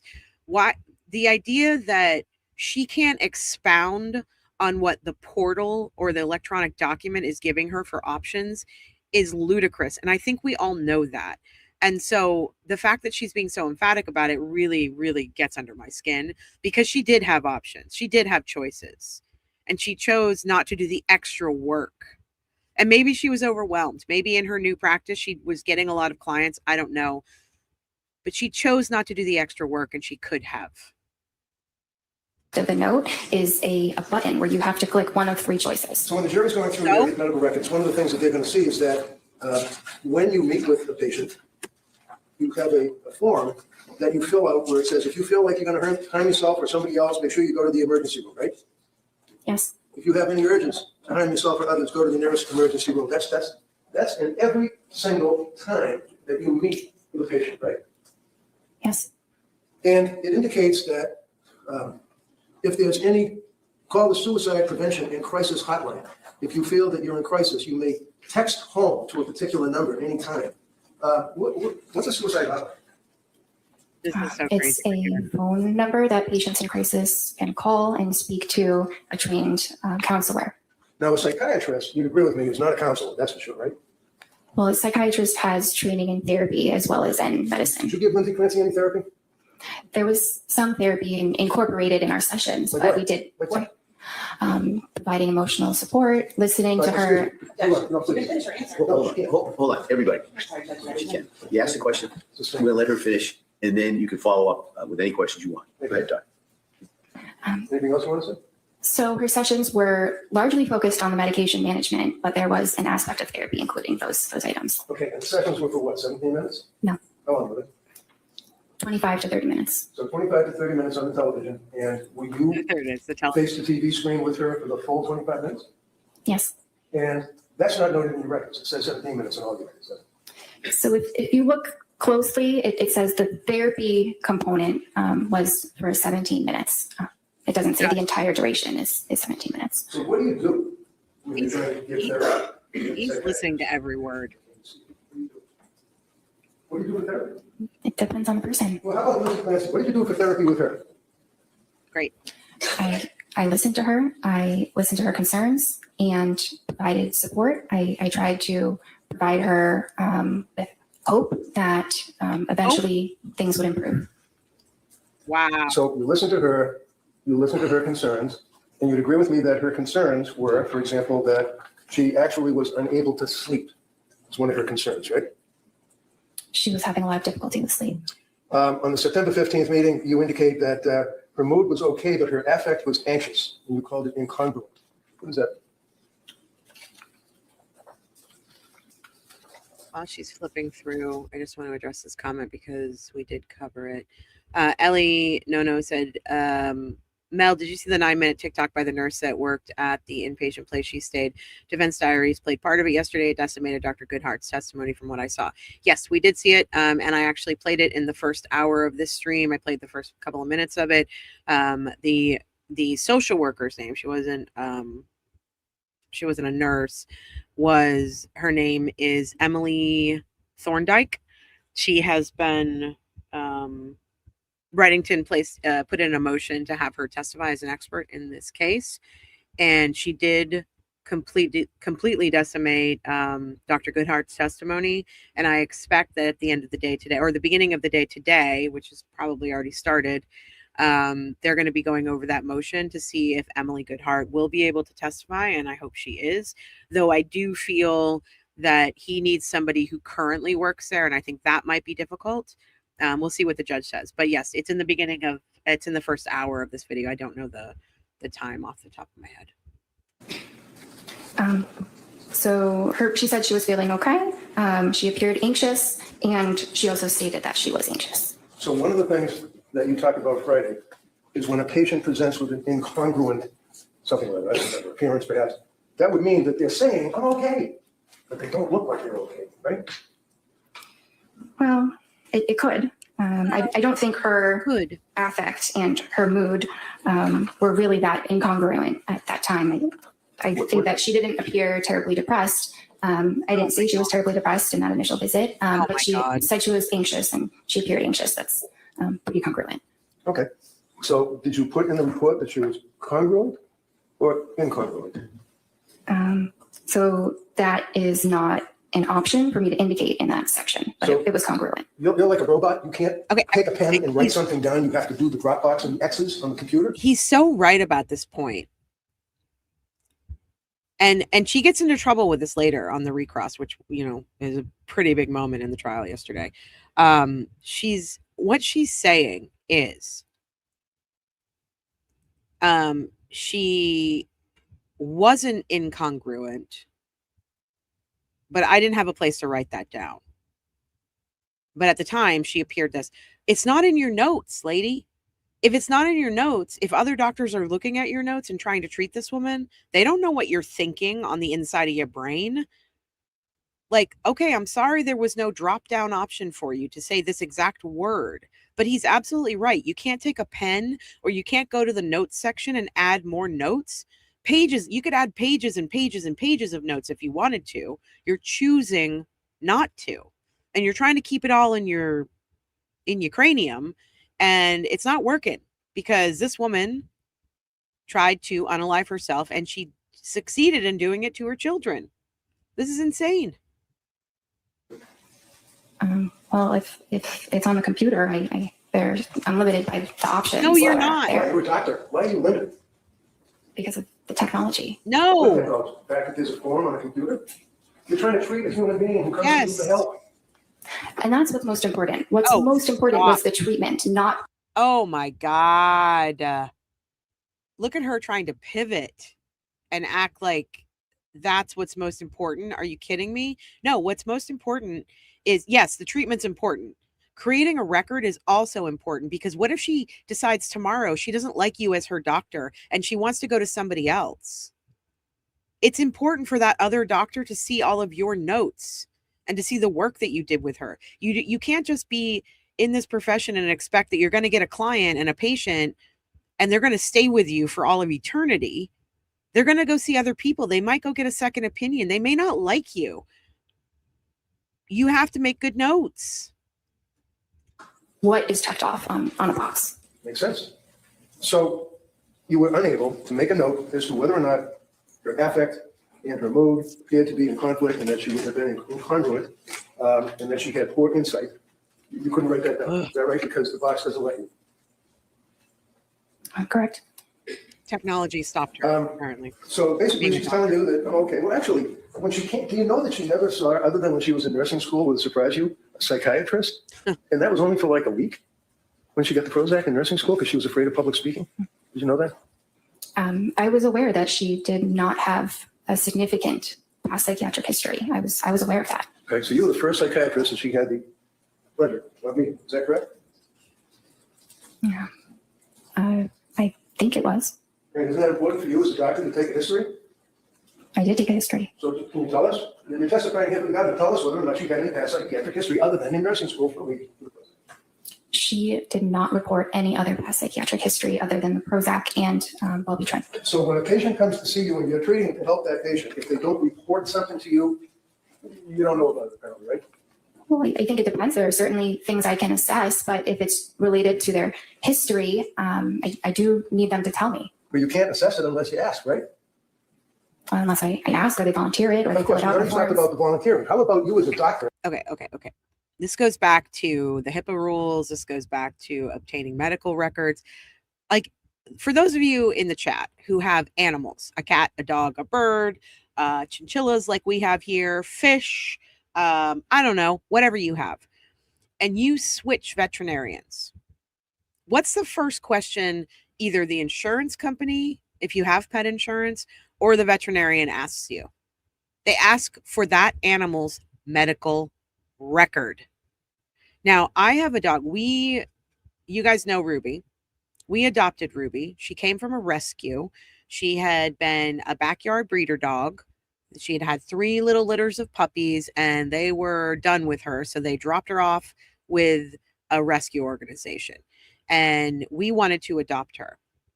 And when we adopted her, she was given the name Dolly. That wasn't the name that we had for her, obviously. She was given the name Dolly. I'm going to make a joke of this. She was given the name Dolly because she was a mama dog who had giant nipples. And so they called her Dolly Parton, which I thought was really funny. And I think it's a funny name, but the name didn't fit her. So we changed it. But when we first got her, her medical records said Dolly's medical records, and the shelter gave us those records. She had already been to a vet once she was surrendered. She went to a vet and that vet did all these tests and she had a bad ear infection and she had, I don't know, some allergies and things like that. So they gave us Dolly's record and we changed her name to Ruby Jean. And when we started with our new vet, they were like, hey, we need Ruby's vet records. And we're like, okay, no problem. So we sent over Ruby's vet records and they're like, hey, these aren't Ruby's vet records. This is for Dolly. Do you have a different dog? And we were like, oh, no, sorry. That's her adopted name. They then needed to see paperwork from the shelter, the adoption agency, you know what I mean? The rescue organization, that we had adopted Ruby and that her name had originally been Dolly and that it matched those records and her name was now Ruby. And we would start a whole new medical record under the name Ruby. And we were with one vet for like 6 months. They weren't helping us. They weren't as good as we thought they should be. She had really bad allergies. The ear infection was bad. So we went to another vet that a neighbor recommended. And once we got to that new vet, they said, hey, we need Ruby's medical records. And so I sent them everything we had. The doctor, I contacted the other vet and I said, send over everything. We're not working with you guys anymore. We want a new vet. And we sent over the medical records, and my new vet said, hey, who's Dolly? So I had to go through the whole explanation again. I had to supply the records of when we adopted her and the Dolly's records, and then Ruby's last records at that vet, and then start a whole new record at this new vet. If that is what we go through to make sure that our veterinarians have the medical record for our animals, our pets, our little family, furry family members, why is that not happening for a full grown ass woman in her mid 30s who has 3 children and has a history of taking SSRIs and a history of having postpartum anxiety and depression, who is talking about being afraid of having unaliving thoughts? What are we doing? Okay, rant over. Does that make sense to you all? This is crazy. When you're evaluating a patient coming to you for help, do you ask them questions? Yes, You didn't ask her prior history. I did. What did she tell you? She said that her prior history was what we discussed about the Prozac in the nursing school. So And what about her HIPAA? What about her medical records? What about her other medical basically, records? other than hoping to give her hope, is what you said, for the therapy. How do you give someone hope for therapy? The other doctor. Try to encourage them. And What did you encourage her on September 15th? sorry, What did you encourage her to give her hope on September 15th? what did I encourage her? I don't remember exactly the words. It was Did you write almost it down 4 in years your ago. records? Look at your records. No, we don't write those details of Well, that's everything the that's therapy said. you're talking You about, right? should. Yes? Yes. And you don't write down the therapy you give the patient in the records, right? Well, I write something about it. You write I it down, mentioned that. excuse me. Hold on. So yes or no? Hold on. You let her finish the question. If you listen to the question and answer just what they asked, okay? Go ahead. You can rephrase that question, Colin. No, let her answer. I mentioned that I provided supportive therapy. What is supportive therapy? It's listening to the patient's concerns and providing emotional support and validation. So emotional support and validation all sounds good. Here's a young woman who was what, 20, 29, 30 years old, came to see you? Yes. And came to see you for help, I don't right? think she knows her Yes. actual age. Well, she couldn't sleep and she was anxious, correct? Yes. You know that she was postpartum, correct? Yes. You know that as a patient who was postpartum. By the way, what is your opinion of the period of postpartum wherein one could have Ooh, this is postpartum good. depression This and more is good. importantly, postpartum psychosis? What's the time frame? It's typically 1 year. Great that he got that question in. He's probably going to have an expert of his own to detail that. But he's also getting that question in, and it's somewhat in opposition to what Dr. Goodhart testified to. Dr. Goodhart didn't seem to know the answer to this question. And it was quoted that she said she gave 3 different sources, where one source was like, it could just be a few months that postpartum will present. It could be 6 months. It could be up to a year. She had a very wishy-washy answer. And this doctor is saying it could be up to a year. So she's being more emphatic about it, but it'll show the jury, these doctors don't know what the fuck they're talking about. So she was well within that time frame, correct? Yes. And you tried to provide therapy by giving her hope. And how long do you figure did that take? 5 minutes, 10 minutes, 2 minutes? I'm not sure. I think it was different in each session. So the only thing that you diagnosed Lindsay with on September 15th was GAD, generalized anxiety disorder, correct? And this is a problem. It was generalized anxiety disorder as well as an adjustment disorder with depressed mood. And you prescribed medications to her, right? Yes. And the medication that you provided to her was the sertraline, right? Yes. The sertraline would be Zoloft, right? Yes. Now, this is a little chart that shows the prescriptions that Lindsay was on. And you are the yellow colors. Okay. You can see that.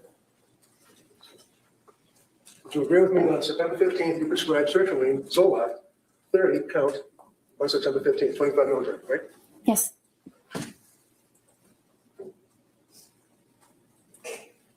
Have you ever read the website for sertraline? The website for sertraline? Yeah. Sertraline, Zoloft is a chemical that is marketed as a pharmaceutical, right? Yes. Right? It's a pill, right? Yes. And as we said, it's an SSRI pill, correct? Yes, Do you know that Zoloft is not indicated for generalized anxiety? Why'd you give her Zoloft? it is a very effective medication for generalized anxiety disorder. So you're familiar with the drug labeling for That's who- Zoloft, is that correct? Generally, Generally. Are you aware of what the manufacturer of Zoloft indicates it can be used for to treat? I'm aware that it's used to treat various forms of anxiety disorders as well as major depression. So when Lindsay came to see you, you know that she had stopped breastfeeding her son, right? Not at the time of the first appointment, When did she stop breastfeeding? In October? something around then. You know that she had little or no psychiatric history other than seeing you, correct? And the Prozac, yes. You know that, in fact, that she had stopped drinking whatever it was that she was drinking, because you never asked, right? I was not concerned about her level of drinking. Well, it's in your form, right? That was at the intake, but Did you know that she wasn't drinking when you were meeting with her, correct? yeah, that's what she told me. Okay, and you believe what she told you, right? Yes, So when she sees you, she's not on any psychiatric antitropics or whatever they're called, medications, correct? She wasn't on any medication, correct. and she had stopped drinking anything, whatever it may have been, right? I'm not sure when she completely stopped drinking, but yes. You don't know when she started, when she stopped, what she drank, do you? Well, I was not concerned that she was an alcoholic. Answer yes or no. Did you have any idea? Because we spent a long time on Friday talking about her guilt and having that she drank alcohol. You don't know what she drank, when she started, when she stopped, do you? I know some details about her alcohol use, but it was overall minimal. So What were the details then? Tell me what the details were. Because that one little box that was checked off. What other details were there? that she drank 1 to 2 times a week, 1 to 2 servings 5 times a week. And That's a lot. you don't know what it was? You have no idea, right? I think she had mentioned at some point that it was calming. It was something that was I'm sorry. calming. Okay, so Calming. it was numbing. It was like trying to numb something, I guess, right? That's one way of saying it. I mean, I imagine you treated veterans that had post-traumatic stress disorder, right? Yes, And would you agree with me that many times when people have an anxiety disorder or PTSD, whatever the case may be, they try to numb their feelings? Is that there? sometimes they do. And sometimes they use alcohol. Right? Sometimes they do. But we don't know what alcohol she did. We know if it was a beer. Do we? I didn't think that was relevant for her. So with all of that, Relevant. with that information, you then prescribed Zoloft to her, correct? Yes. And and let's keep this in mind again. This is the analogy that I brought up before when a doctor asks you how much you smoke. And someone who's embarrassed about how much they smoke or not wanting to tell the doctor because you don't want the doctor to like freak out. And you say, oh, I smoke like 4 or 5 cigarettes a day, and that really means you smoke a half a pack or a whole pack. If Lindsay is telling this doctor that she has 1 to 2 servings of alcohol 5 times a week, I guarantee you it's more than that. And if it's more than that, that is a problem. And it does sound like she might be dependent on alcohol, or at least using alcohol to dull. And if we all remember the pandemic, so many people started to rely on alcohol and drugs during the pandemic because they needed to stay calm and to escape their reality. And yeah. And then also all of the drugs she was on mixed with the alcohol. Yikes, guys. Yikes. And as someone who is on Zoloft, well, sertraline, which is the generic form of Zoloft, like I am on sertraline specifically because it treats complex post-traumatic stress disorder, not necessarily anxiety. And so I'm not a psychiatrist, but I know what I'm taking and I know what it's for and I know that it works for me. So it's like, You went over the side effects of Zoloft, sertraline, I imagine, with her, right? Yes. Did you tell her that one of the known side effects is suicidal thoughts and actions and ideation? Well, that's specifically in children. So I don't think I mentioned that. 'Cause it Well, wasn't not relevant. specific. Not really. Suicidal ideation and unsuicidal ideation. There's a black box warning, Zoloft, along with other SSRIs, right? oh, she doesn't know about black. Under You age know? for children and adults younger than Lindsay. I apologize. Can you just listen to my question and answer it? Seriously. Is there a black box warning on Zoloft? Yes. Yes. And a black box warning is required or prescribed by what, the FDA? Probably. Probably. Probably. And it basically warns that especially She's with a doctor. young people or young adults that it may cause suicidal or, God forbid, homicidal ideation. Yes? Yes. And you're aware that, in fact, the FDA has determined that that goes up possibly to a 23 or 24, 25-year-old. You know that, right?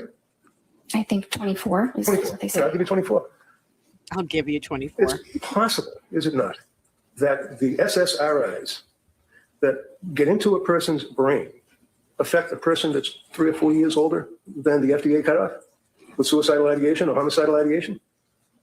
Possible? There's a lot of development that happens in the brain between ages like up to 24 and closer to 30. The brain is fully matured at past age 24. And so it's less vulnerable than in a younger individual.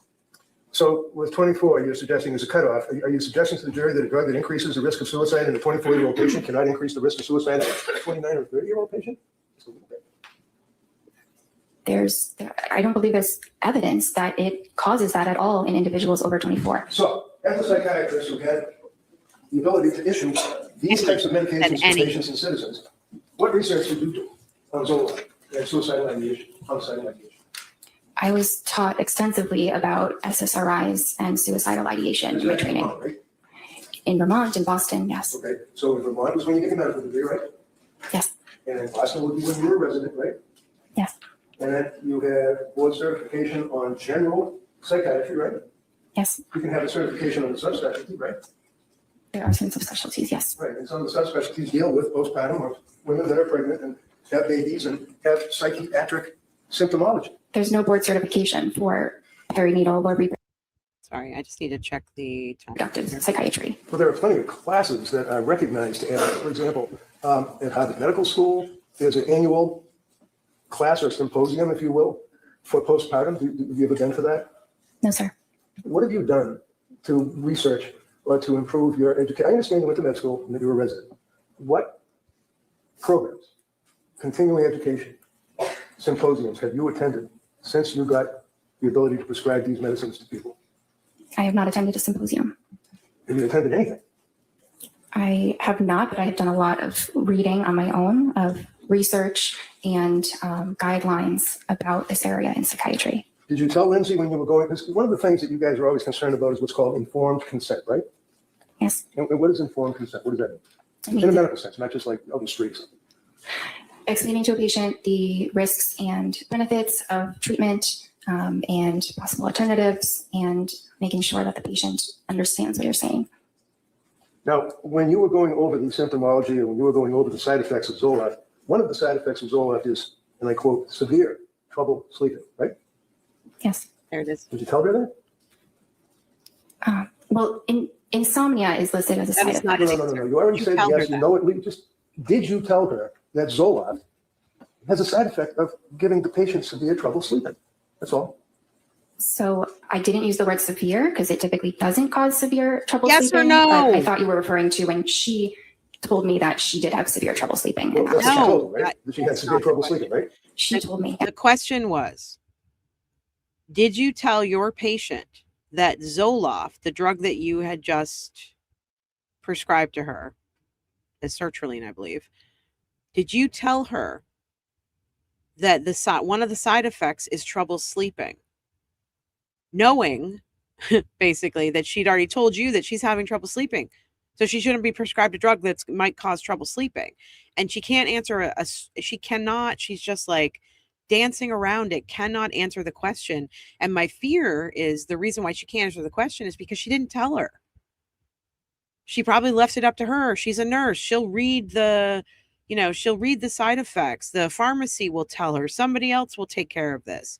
And I think that's why she's dancing around this. It's because she knows she's in legal trouble if she says, no, I didn't tell her. And you're watching it play out in real time. She cannot answer this question, yes or no. It's crazy. Yes. And you know that when Severe trouble sleeping, but I thought you were referring to when she told me that she did have No. severe trouble sleeping. well, And that that's was what you true. told her, right? That she had severe trouble sleeping, right? She told me, Yes. And you know that one of the side effects of Zoloft is, let's say, trouble sleeping. You know that, right? Yes. Your answer is yes. The jury has to be able to hear you. Yes. And why would you prescribe Zoloft to a young woman who's postpartum, who's coming to you with anxiety, who's telling you she can't sleep She's got all of these symptoms and you prescribe a medication that would. Why is she turning away from the jury? So individuals have very varied Oh, responses to medications. Some have no. Stop starting your answers with so. Like, there are a couple of things that people do, and I do this sometimes too, so I have to be careful. But when you are debating somebody, you'll see a lot of like political pundits do it. If somebody asks a question, in order to sort of get around it, they'll say, listen, meaning they're giving themselves the power in the situation. I'm about to explain something to you. Listen, if we're going to da-da-da-da-da, or a lot of pundits will say, I think you'd agree with me. Or, you know, like they lead in with something like that to give themselves power in the debate. This is what she does. So the is, I'm about to doctor explain you. You don't know what the fuck you're talking about. And he is asking her very simple questions that the jury can understand. She is choosing to complicate things by saying, so when this happens, it's like, it's the combination, it's the effect of, I'm about to doctor explain you, but also I want to soften the blow a little bit because I'm a gentle doctor. So it's, the tactic makes me cringe every friggin' time it happens. Okay. She's got all of these symptoms and you prescribe a medication that would have a side effect of trouble sleeping. So individuals have very varied responses to medications. Some have no side effects, some have one or two. It's impossible to predict, but Zoloft is a top choice, a first line medication for her. Says who? Says who? Says it's the general consensus. The question was, if you knew Lindsay Clancy was having, she had reported to you, her doctor, that she was having trouble sleeping, why would you prescribe a medication that says on the label, this may cause trouble sleeping, even if it treats the other symptoms? If the one thing she's most concerned about, which it does seem like the thing that she tells all the doctors, I can't sleep, I can't sleep, I can't sleep, I need to be able to sleep, I need my anxiety to go away so I can sleep. Why would you prescribe her something that might cause her sleep disruption? That's the question. And this is not the answer. Psychiatrists. Again. Says Judge it's gets the really general mad. consensus among psychiatrists. Again, we can't have both of you talking at the same time. So let her finish her answer, and then I'll give you plenty of time to follow up any questions regarding her answer. So you finish your answer on that? There's extensive research supporting the use of sertraline in this instance, and the general consensus among psychiatrists is that it's a first-line safe medication for individuals, including postpartum women. How about the kids? Okay, I got one thing to add to this. Personal experience. My doctor told me, like, I was having trouble sleeping when I first was diagnosed. But I told my doctor that I was more concerned about the anxiety and the post-traumatic stress disorder. And I wanted that treated and I could deal with the sleep. But so what she did is, in combination, she prescribed me hydroxyzine, which I think Lindsay was on as well, with the sertraline when I first started it. Because if I was having any trouble sleeping, the hydroxyzine is an antihistamine, kind of like Benadryl, helps you sleep. The first dose of hydroxyzine I took knocked me the fuck out. Like, I couldn't function. And so I was like, I can't take this. I can't take it. And she was like, that's fine. You can stop it. You won't have any side effects. Yada, yada. I completely stopped it immediately and just kept going with the sertraline. And all of the issues that I had, any kind of issues that I had, where there weren't that many, everything evened out. But then later on, so I've been on sertraline since 2018 or 19, 6 or 7 years. Later on, when I started going through menopause, I was having the worst time sleeping, and I sometimes still do. And so my current doctor prescribed me Remeron, which I've gone through before. Lower doses of Remeron help you sleep. Higher doses help anxiety. I take a lower dose so that I can sleep. I only use it for sleep. These conversations, it seems like, we're not being had. The reason I'm telling you guys all of this is because my doctors explain it to me and I'm able to have a conversation about it. It doesn't seem like they were talking about this stuff. And if they were, it wasn't getting through. And I think if Lindsay was experiencing anxiety and she said, the first thing I'm worried about is I'm not getting enough sleep. And then your doctor says to you, I'm going to prescribe you sertraline, which might give you problems sleeping. I think she would have been like, no, then I don't want that, which leads me to believe that she was not told that. And this doctor cannot give a yes or no answer to it about, or even explain what she told Lindsay because she's afraid of the answer to that question, in my opinion. Shoot other kids in high schools and the lawsuits that come out of that against Zoloft. You ever read about them? Overrule. Sorry, You didn't hear me? I wasn't sure what the question was. The question was, in response to your observation about how all the psychiatrists think it's a very, very safe, wonderful first-line The sign. drug. And you researched it. How about the kids that kill other kids in schools with the lawsuits that arise out of the use of SSRIs? Have you ever researched that? I don't know much about that. You know about the SSRIs and messing with someone's brain, they shoot people for no reason, right? I'm not aware that that's linked to SSRIs. Really? So you didn't really talk to her about increased risk of suicide when 24-year-olds are down because she's 4 or 5 years older than that. You didn't talk to her about the trouble sleeping that could be a side effect. But she describes that there's other drugs that you could have given her that would be perfectly safe and calming and allow someone with no psychiatric history to sleep better, right? Not necessarily. Okay, so you prescribed her with the Zoloft. It was 25 milligrams, right? Yes. And when you prescribed her with the Zoloft, 25 milligrams, was that increased Really up to 0.05 milligrams? Or did you increase it at some point? The instructions were to increase it to 50 after 1 week. After 1 week. Yes. And you expected that she would listen to your instructions, right? Yes. And she did, right? She waited about a month, but then yes, she did. Why did she wait a month?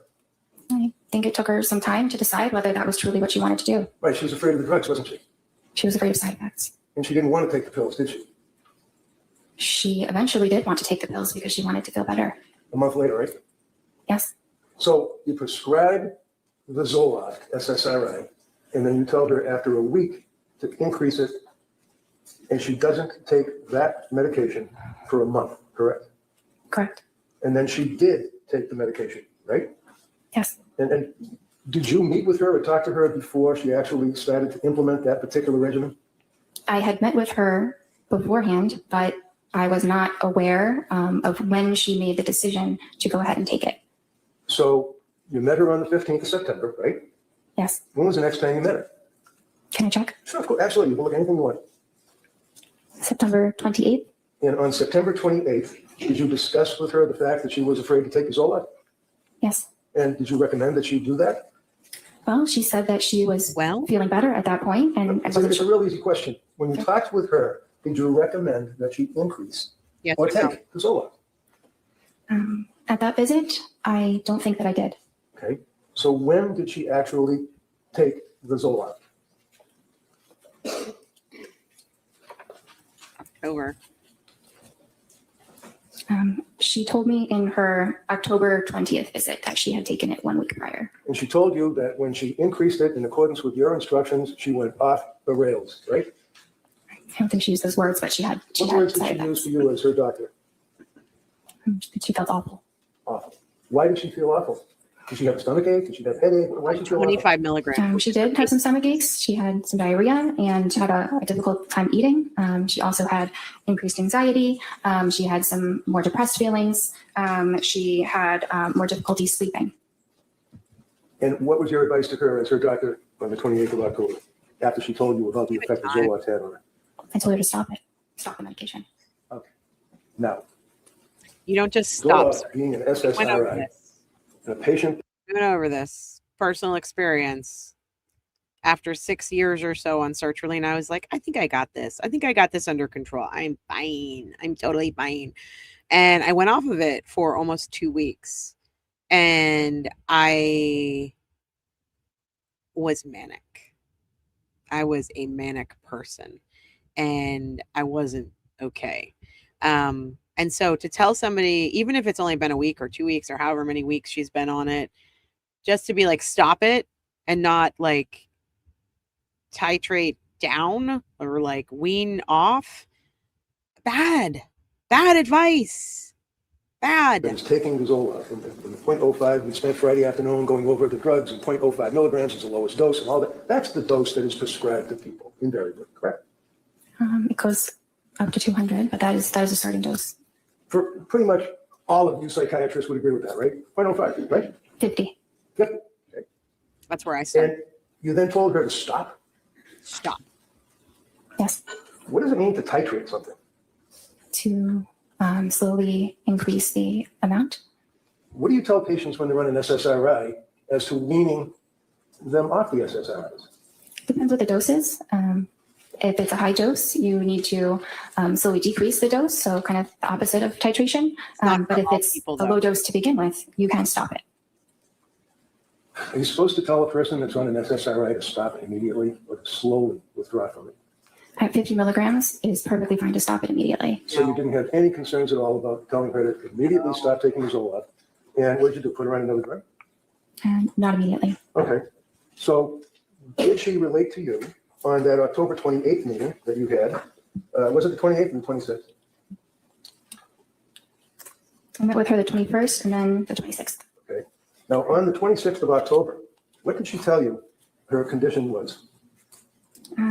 So she was feeling back to how she was before the Zoloft, which is not great still, and that she was considering a new medication. So she was considering it. Did she do research on medication as to what medication she wanted? Very specifically, when I was put on 50, when I started at 50 milligrams of sertraline, I was told specifically by my psychiatrist, do not stop, full stop taking this.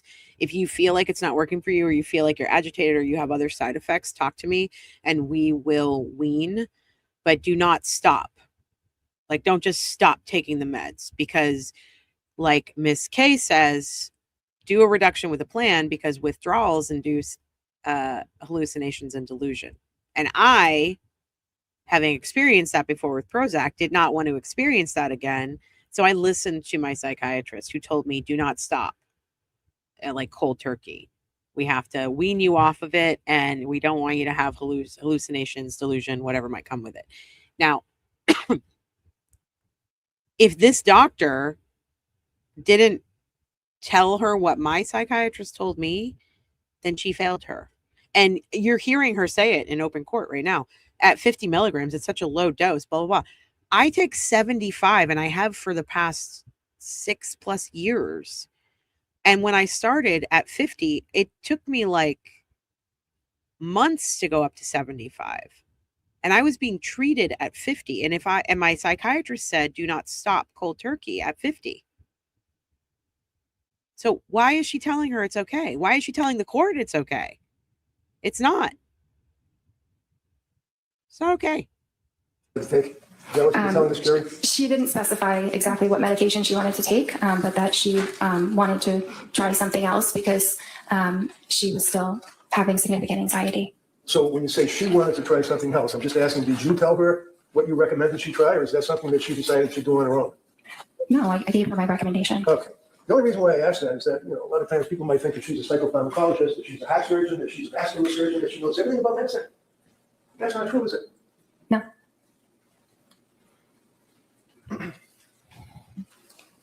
Would you agree with me that prior to telling her to stop the Zoloft, that one of the concerns that you had is that Zoloft affects anxiety and affects sleep, and you hope that it treats the underlying anxiety by balancing brain chemistry and increasing serotonin, right? Yes. Is that fair? And you'd agree with me that it does, as a side effect, have an impact on a person's falling asleep or staying asleep as a common side effect, right? It can happen. It doesn't happen to everyone, but it certainly happens to some. But it is I'm temporary. gonna stop here, and I want to move forward a little bit. 213. That's the important. I'm gonna jump around a little bit here.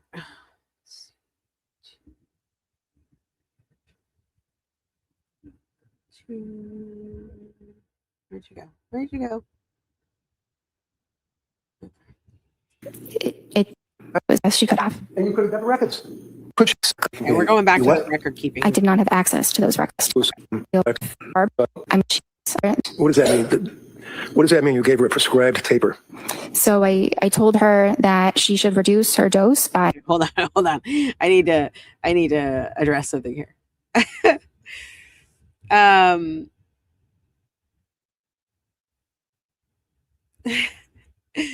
this is hilarious to me, and I can't wait to tell Rebecca because she was also Corey Hopkins thought Rebecca was a lawyer.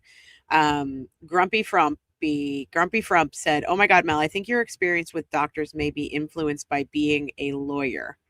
Everything I learned about my meds was courtesy of the internet or a pharmacist. I am not a lawyer. I play one on TV sometimes. We're neither one of us, Rebecca nor Rebecca, or I, are lawyers. We're both journalists, and we both are podcasters. I think that's hilarious, and I love you for saying that. And I'm going to screen grab it because I have to show Rebecca because Corey Hopkins thought the same thing of her. Now we've both been told that we're lawyers. That is such a huge compliment. Thank you. I wouldn't mind being a lawyer. I think I'd be a good lawyer. Is that that's what you said, right? I think your experience with doctors may be influenced by being a lawyer.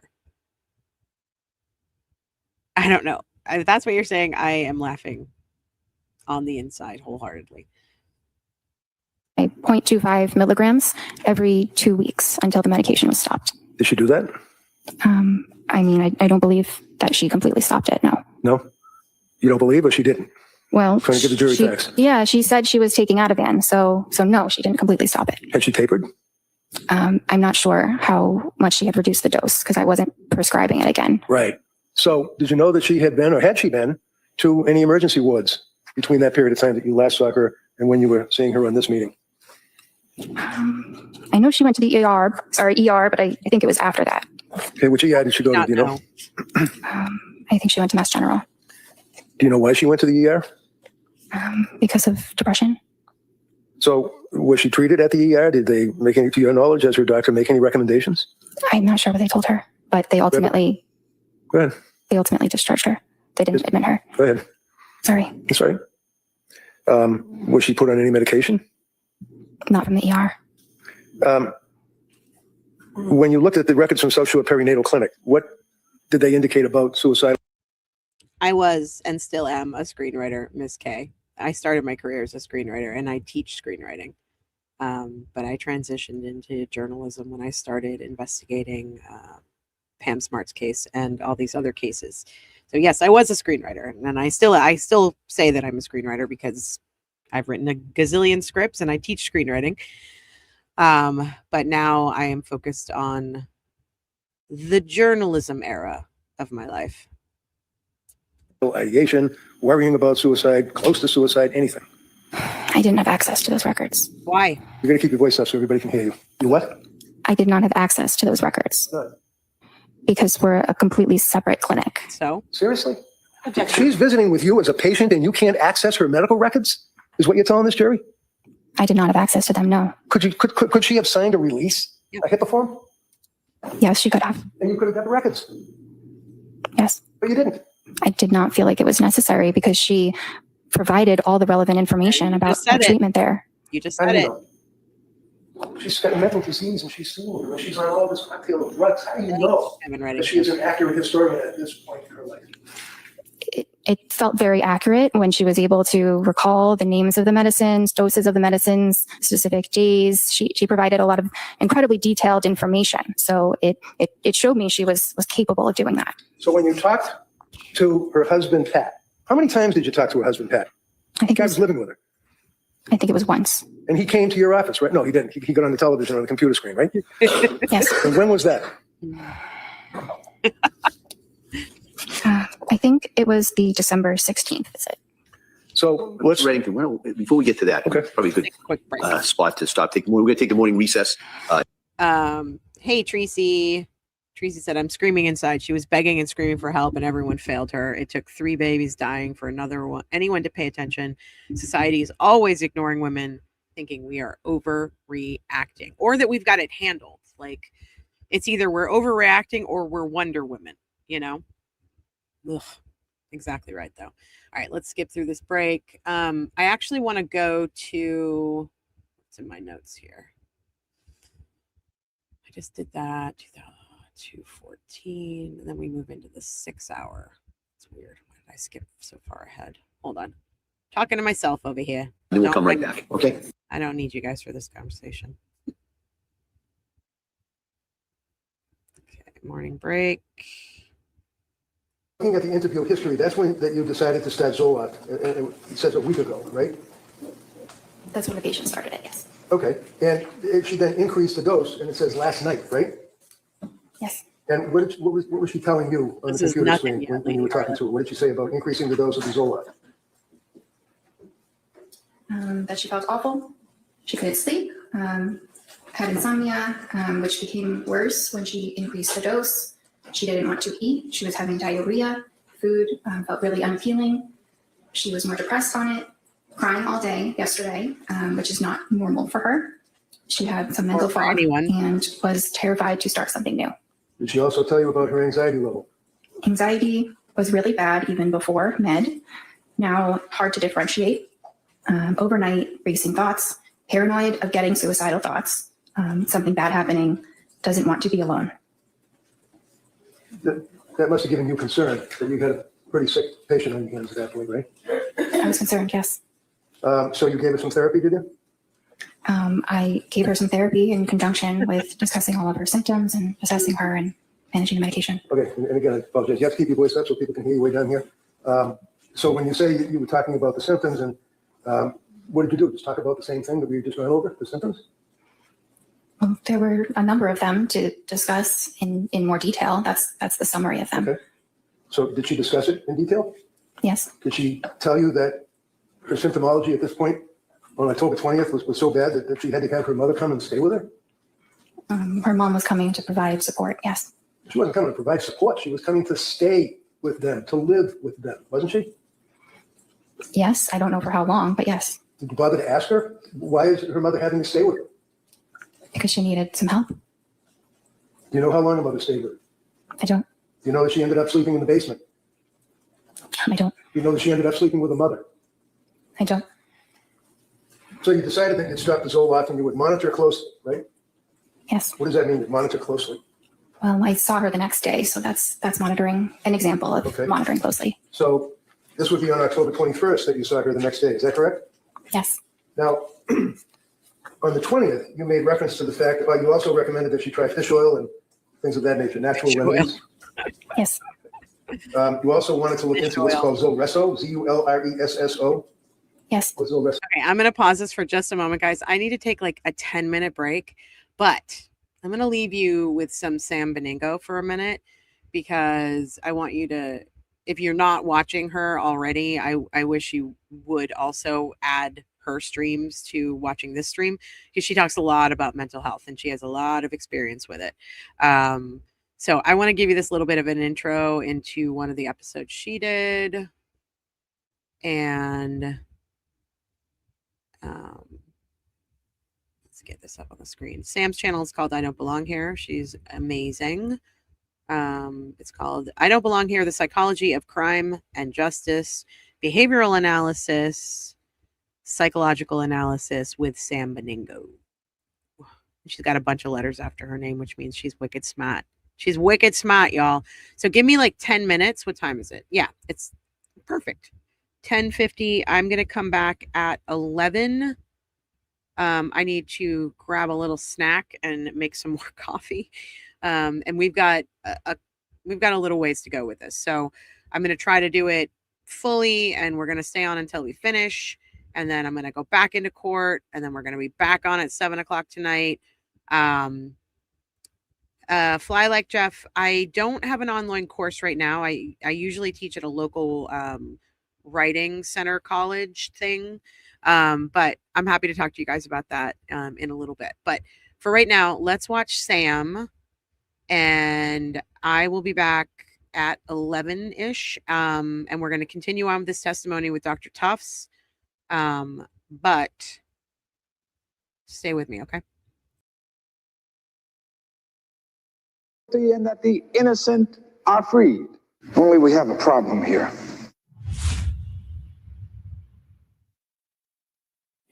So let's review a few things before we jump in to this part 2 of my analysis of the two doctors, the psychiatrists that we heard testify in the Lindsay Clancy case, the two psychiatrists that worked with her during that period from September to January when this horrible event takes place. Now, first, let me review the prosecutor's theory, which became obvious to me by the end of the day on Friday. Their theory, in their brilliance, is that from the beginning, Lindsay Clancy had known that she was going to take the lives of her 3 children and then had sought out these providers to manipulate them into ultimately being able to attest to the fact that she was insane. That's what they are arguing. I also want to address this question about Patrick's involvement. It's my opinion that a lot of people are blaming Patrick because the prosecutor is the one presenting their case right now. And if we go based on what they are presenting, it appears as though Lindsay's just completely normal, a loving mother who is completely normal, and then this horrible thing happens. That's what they want you to believe, because that's their argument. Their argument is that she was completely normal up through and when she injured the lives, took the lives of her children, and then she faked a S attempt. Okay, that is their argument. So, of course, it's confusing because it doesn't make any sense, and doesn't make sense because that's not what happened. And at the same time, Patrick comes off as almost aloof, as almost alexithymic, almost like he doesn't care. But actually, I think that's just how Patrick is. He's avoidant. He has compartmentalized this event so that he can move on in his life. He's stoic. He's almost like a New England yuppie type. I think of like Dartmouth, nothing against Dartmouth, but this is sort of the way these New England men present. And, I think like Martha's Vineyard, Nantucket, right? If you keep those images in your mind, he begins to make more sense. And remember, people react to trauma in completely different ways. This man, what do you do, right? He's a tech guy. Tech people can often lack emotional intelligence. I think that's what people are picking up on. And then because the prosecutor is making this argument that Lindsay's like this perfect, wonderful mother, it doesn't make sense. And it doesn't make sense for a reason, because that's just not what happened. You have to keep in mind that what they're doing here is trying to make sense of things they don't understand. And from that perspective, they have then gone back and cherry-picked evidence to make it sound like she didn't want her kids anymore. And because there's not much there, the one or two things that they're highlighting, like, for example, this Facebook post. It was back in May of 2021. Yes.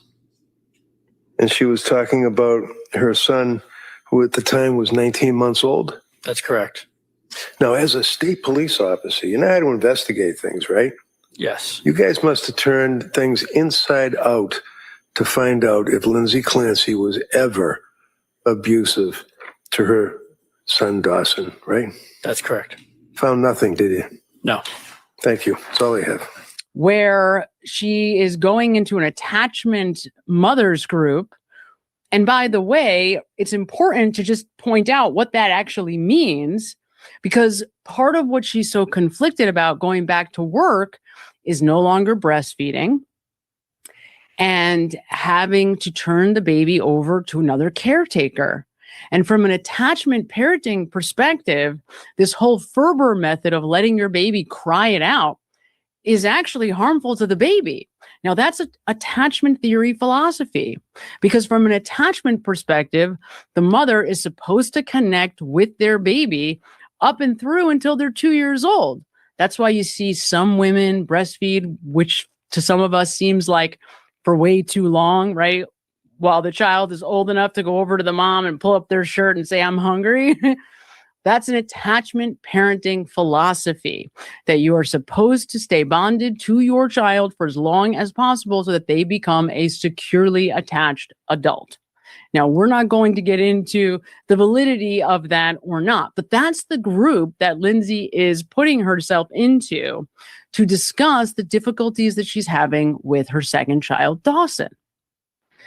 But just the fact that she's in that group says a lot about the kind of parent that Lindsay wants to be.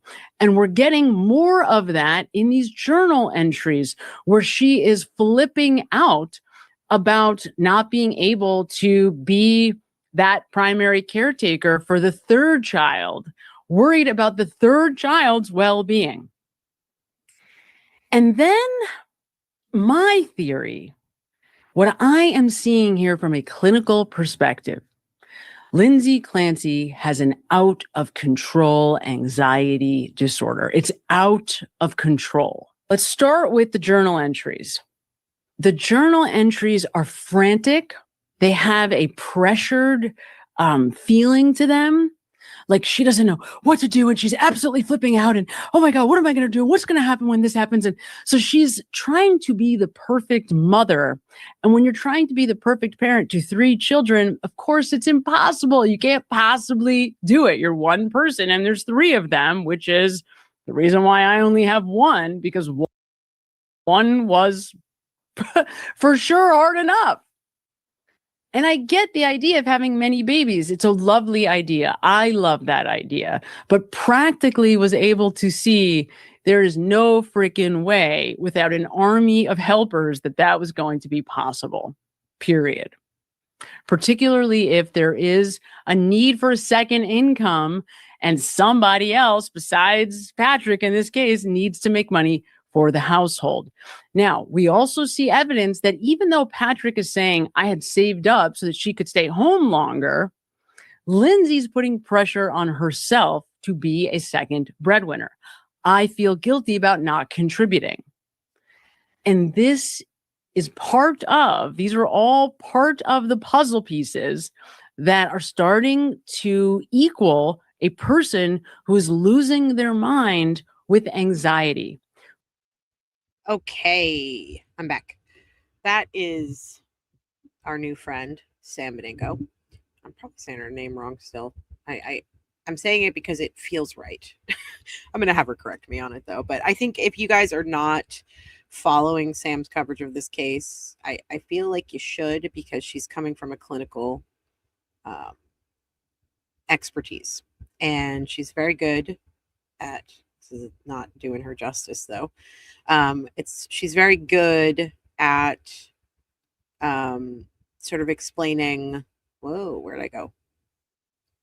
There I am. She's doing a great job explaining, what Lindsay's going through or what she's seeing. I mean, she's going off of her diaries, her notes, all this stuff, and what the doctors are saying, how they're prescribing, all this stuff. And Sam has a great deal of experience with that. So I think it's really important to listen to what Sam is saying. And I mean, I'm not going to endorse every single thing she says, because I don't know if it's true or not, or right or wrong, but it's giving me great insight, coupled with my own experiences within the mental health industry. So anyway, go check Sam out. I'm going to try to have her on the show very soon to talk about all this. All right, let's get back to this testimony. Where are we? Okay. We're going to have a little bit more testimony. Then they go on the hour-long break, and then a little bit more cross. And then there'll be a redirect, which is very short, and then a recross, which I think is really important. It is a treatment for postpartum depression. And when you say that you were looking into it, Let me back it up a little here. to look into what's called Zulresso, Zuresso. It's another drug. Yes, What's Zulresso? it is a treatment for postpartum depression. And when you say that you were looking into it, what did you do? Did you find out if it was available and if she could participate in the program? I did some digging online to see where it is done and how to do it. I hadn't officially recommended it, so I had not started that for her. It's not really an easy medicine that I can just start because what? I'm sorry. Sorry, it's not a medication I can start on my own. It is it's infused through an IV in a hospital, so it's a bit difficult to coordinate. It's a 60-hour infusion, right? It's a long infusion. That sounds right. And it's about 2.5 days of infusion, and it has to be under hospital circumstance. And the only hospital around here is in Rhode Island, right? Yes. And did you ever recommend that she do that? It was something to consider. I couldn't make the official recommendation because that's not something. I just wanted to address this really quickly because I think it's actually an interesting question. Where did it go? Where did it go?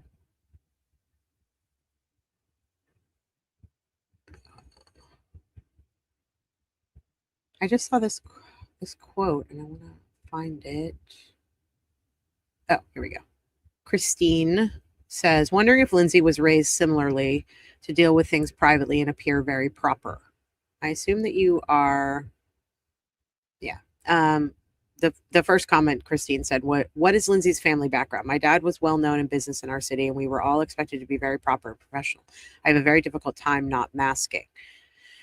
And then Christine said, wondering if Lindsay was raised similarly to deal with things privately and appear very proper. Lindsay, as far as I understand it, was born in Wallingford, Connecticut, which it's part of New England. And as someone who was born and raised in New England and left for a while and then came back and lived there, I can tell you that because of the Puritan culture in New England, I think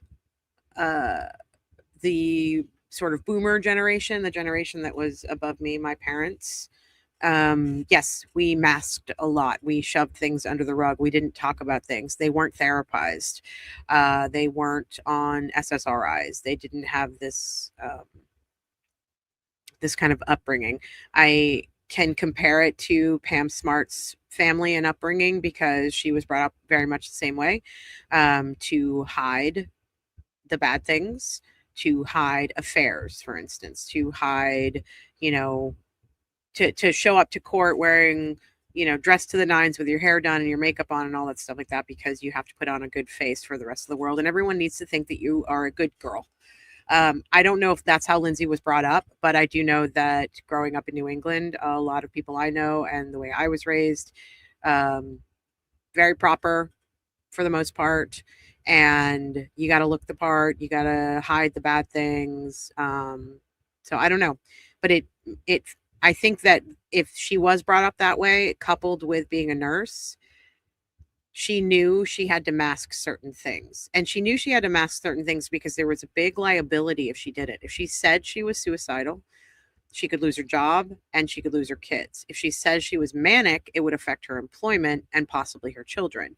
She was very, very, very cautious of saying those things with absolute certainty to any of these practitioners because she was worried that they would lock her up or report to her job or report to Child Protective Services.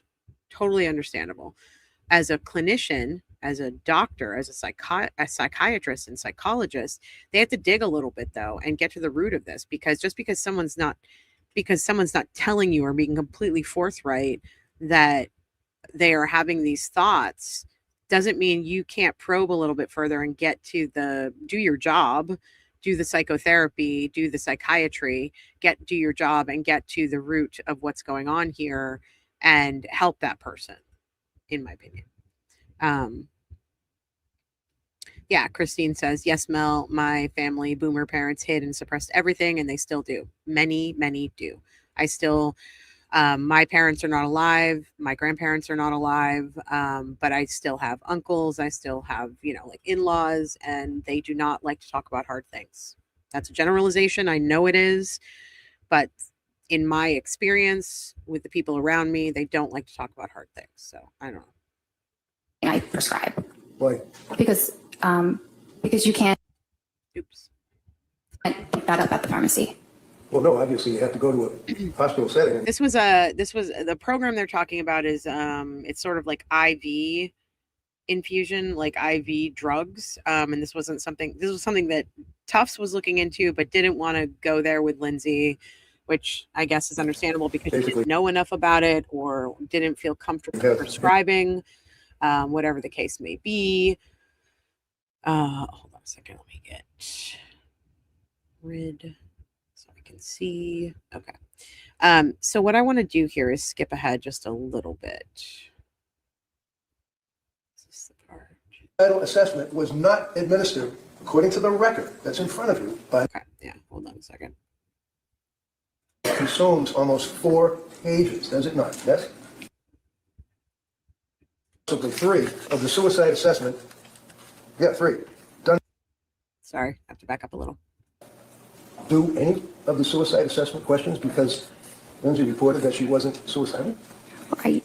It appears that she asked about You already suicidality. told us that. I'm asking you about, excuse me. Hold on. Ask the next question. Go ahead. Thank you. I'm not asking you, you told us 3 times now that she said she was not suicidal when she spoke to McAllister. I'm asking you about the suicide assessment for the 3rd time. You see it in front of you? Yes. Okay. Can you tell me, did Lindsay answer any of the questions that were asked over the 2 pages, possibly 3, of the suicide assessment? Yeah, 3, done by McAllister. I don't see anything written here. So was there a suicide assessment? I don't know because I wasn't there. I don't know what the And you don't know conversation from looking was. at the records, right? From looking at the records, I don't see evidence of additional suicidal questions beyond asking if it was there or not. So the suicidal assessment, doctor, is in the medical records. It consumes almost 4 pages, does it not? Yes? Yes. Okay. And all of the questions, like asking, have you felt life is not worth living? Is that something you thought about recently? Are you dwelling on that? What leads up to the thoughts? What are the thoughts? All those questions, right? The 4 pages, right? Yes. And there is not one notation indicating that that test was ever administered to her on October 31st, correct? Correct. But it looks like it was asked in other ways. Okay. November 2nd. Oh, it was asked in other ways. Is that what the little checkbox where it says deny suicidal ideation? Can I read something that she You wrote in a have note? indicated repeatedly that she denied suicidal ideation, right? Yes. The suicidal assessment was not administered according to the record that's in front of you by McAllister, yes? The additional suicidal assessment, yes.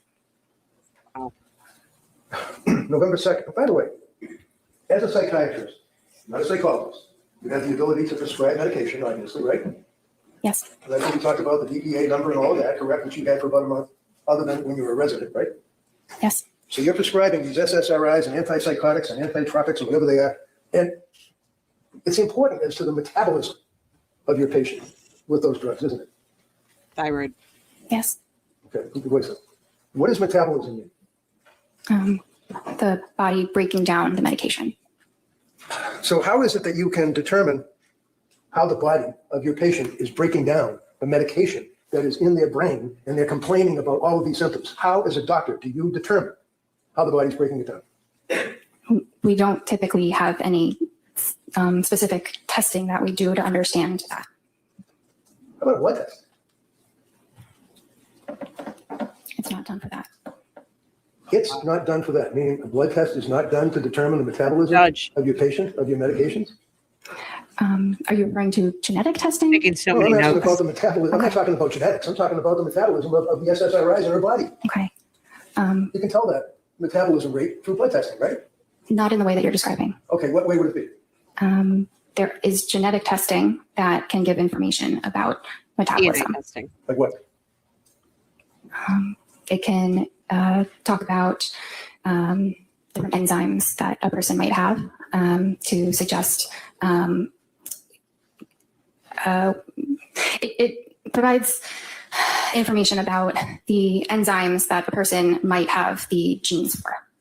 Okay, so it provides the enzymes that a person might have the genes for. Forgive me, I'm having difficulty with that. What does that mean? It's a little complicated. Yeah, you don't expect the patient that's going through what she was going through to understand that, would you? No. Did you guys do the enzyme test? They are not typically done What? because, again, it's genetics and Insurance cover it? Good. You can finish that answer and I'll allow follow-up. Go ahead, Doc. So it's not as simple as testing for an enzyme or not. You can test someone's genome, like we have the ability to test the entire human genome now, but which is great, but the clinical use of that is not there yet. So while we can test these things, it does not yield meaningful clinical information. So it's not commonly done. Bullshit. What is the Bullshit. what is the Cytopro P4-50 system? That's one of the enzymes I'm talking about. So the Cytopro P450 system talks about and tests for the breakdown Frustrated. of psychiatric meds in the blood, right? It's not in the way that you're describing. It doesn't tell you what medicines to take. Again, one at a time. Finish the answer, and then you can ask follow-up. Go ahead, Doc. Yes, this is a test that is done, but it doesn't tell you what medications a patient will do better on. It's not useful in that way. So what's it useful for? I mean, I don't find it terribly useful.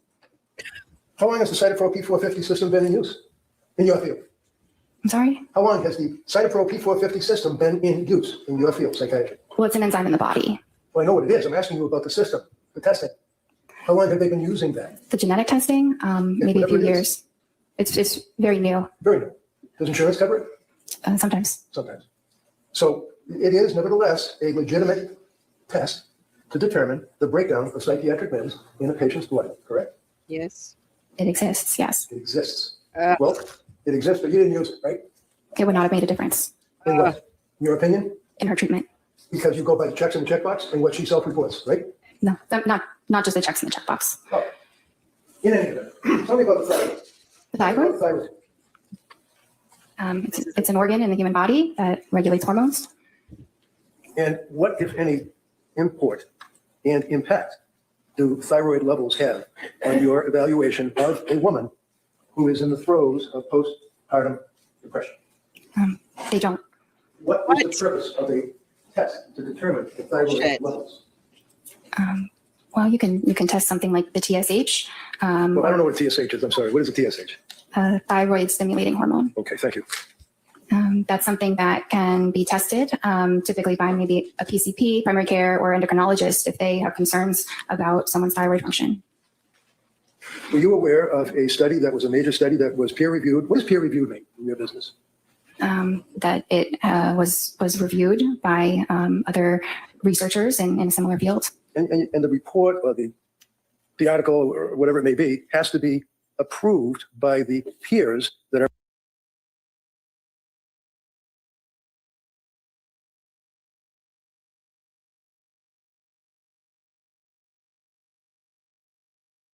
reviewing it before it can be published, right?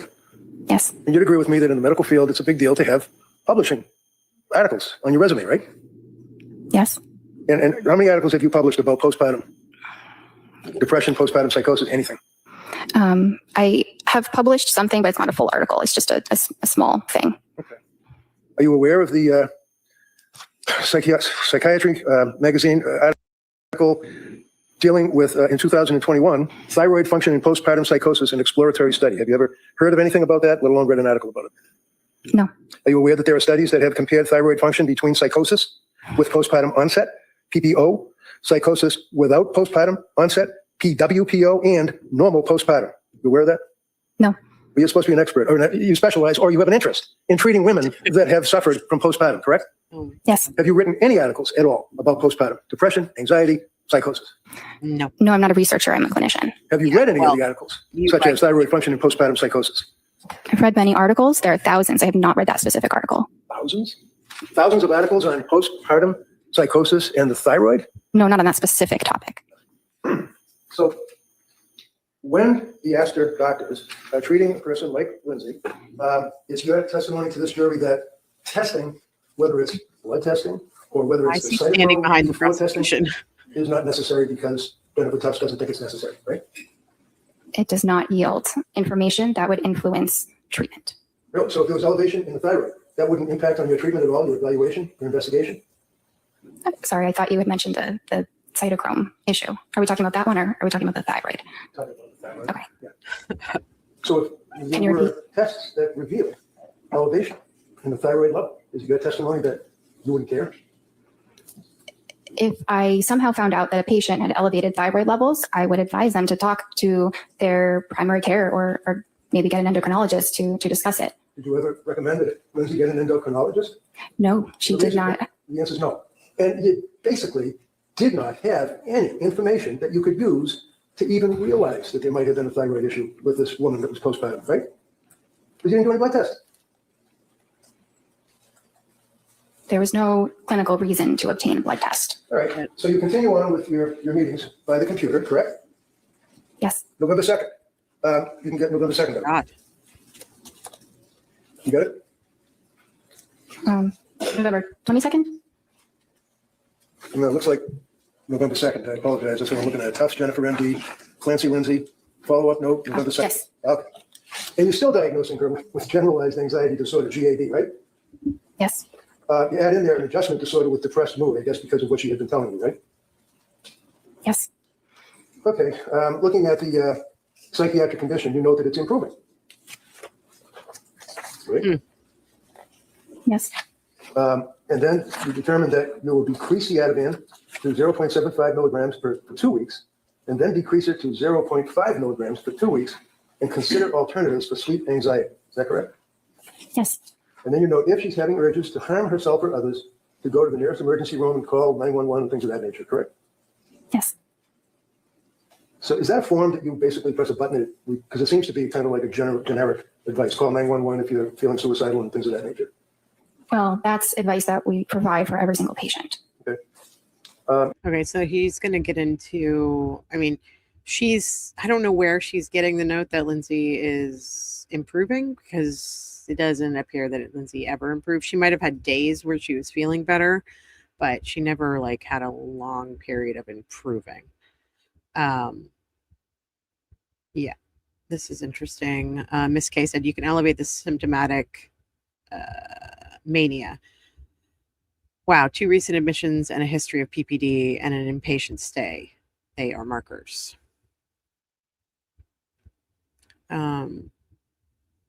Yeah, I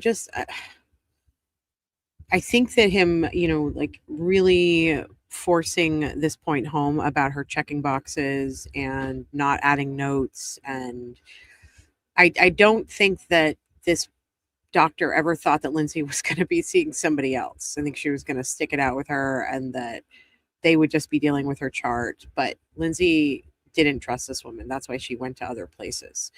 And she was worried about the meds that she was being prescribed, and she was seeing this new doctor. So getting a second opinion or going to see somebody else is totally fine. And this doctor should have prepared other prescribers, other practitioners for Lindsay's record, and she didn't. And I think that's where the failure lies. No, I mean, also the over-prescribing, but the failure lies in bad note-taking. And I think that's maybe just a harried approach, or maybe she was under pressure, or maybe because of our insurance rules, she wasn't allowed to put certain things in the notes. I don't really know, but I know that the notes...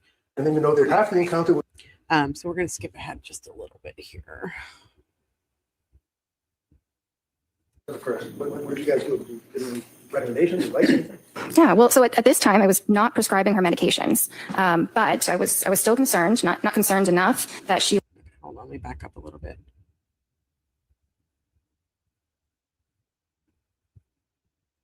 Bipolar disorder with Seroquel. Because her other provider... Yes, we were talking about the Seroquel. Right. Why?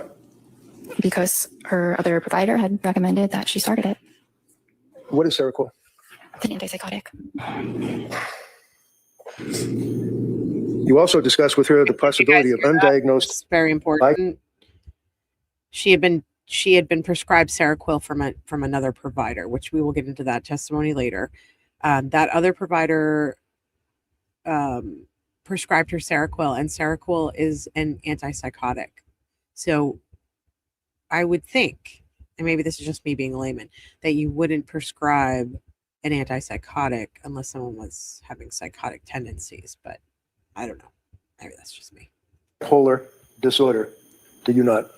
With her the Psychotic. You also discussed with her the possibility of undiagnosed bipolar disorder. There it is. Did you not? It was discussed. And undiagnosed bipolar disorder was, in your opinion, as a result of not a reaction, but extreme reaction to the SSRIs, right?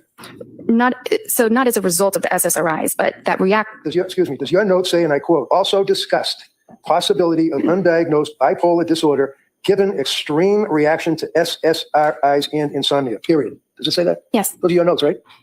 Yes, the way you were saying it made it sound a little bit different before, but that's exactly what I wrote. I read it directly from your note, right? How did I make it sound different? I don't know. It sounded different the first time you said it than the second. So did she have bipolar? No. Did you make that decision that night, that day?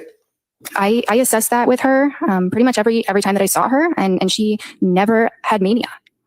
What about mood stabilizer like Lamictal? Did you discuss that with her? Yes. What is Lamictal?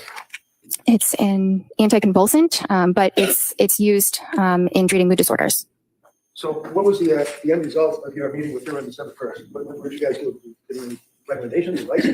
Yeah, well, so at this time, I was not prescribing her medications, but I was still concerned, not concerned enough that she was at imminent risk of hurting herself or anybody else, given what she said. But we had a plan for her to pursue a partial hospitalization program. Where was that? Well, the one that I had recommended was HRI. What is that, HRI? It's a hospital in Brookline. And did she ultimately go to another hospital? She ultimately went to the Women and Infants Hospital for one day. And those are the records that you didn't get, right? Correct. And you decided that she did not have bipolar disorder because, in your opinion, she did not meet, and I quote, the criteria, right? That would be the criteria in the DSM, right? Yes. And the DSM, of course, is the Diagnostic Statistical Manual, Roman numeral 5, meaning text revision, right? Yes. Is that what you were using back then? Would be this thing here, DSM-5, TR? This is the DSM, right? It's like a cookbook, right? It's more of a guideline that we use to, to help us in our treatment, but it's not the psychiatry Bible that people sometimes think that it is. Right. Hypomanic bipolar disorder. How many days does that require under the DSM? A hypomanic episode lasts for at least 4 days. And is that per the DSM? Yes. You remember on Friday you said that the most important criteria is 7 days with continued high energy levels? Yes. So is it 7 days or is it 4 days? And who says? Well, mania is 7 days. Hypomania is 4. Discuss again. December 1st, that particular life sheet, right? Yes. You know in your records that she indicated that she was really struggling. And it was as a result of that you recommended that hospital program, right? Yes. You agree that she had, in your opinion, a severe mental disturbance at that point that was manifesting itself? She had a maybe moderate heading towards severe. Moderate heading towards severe mental issue. Okay. You agree with me that she had increased anxiety, right? Yes. She had very, very increased depression, right? Well, she did. She said So since the runaround. just answer yes or no. I'm sorry. I was just trying to check the record. Okay, you can check the record all you want, but if I ask you a question. Okay, I just want to break down Seroquel for just a minute. I'm not a psychiatrist, obviously. Seroquel is used off-label for sleep, but it is also an antipsychotic. It's used to treat schizophrenia, bipolar disorder, major depressive disorder, which she wasn't diagnosing her with any of those, but it does seem like she may have had bipolar. And for sleep, they treat it with, they use low doses of Seroquel for sleep. But let's ask the internet here. Hold on. How does a low dose of Seroquel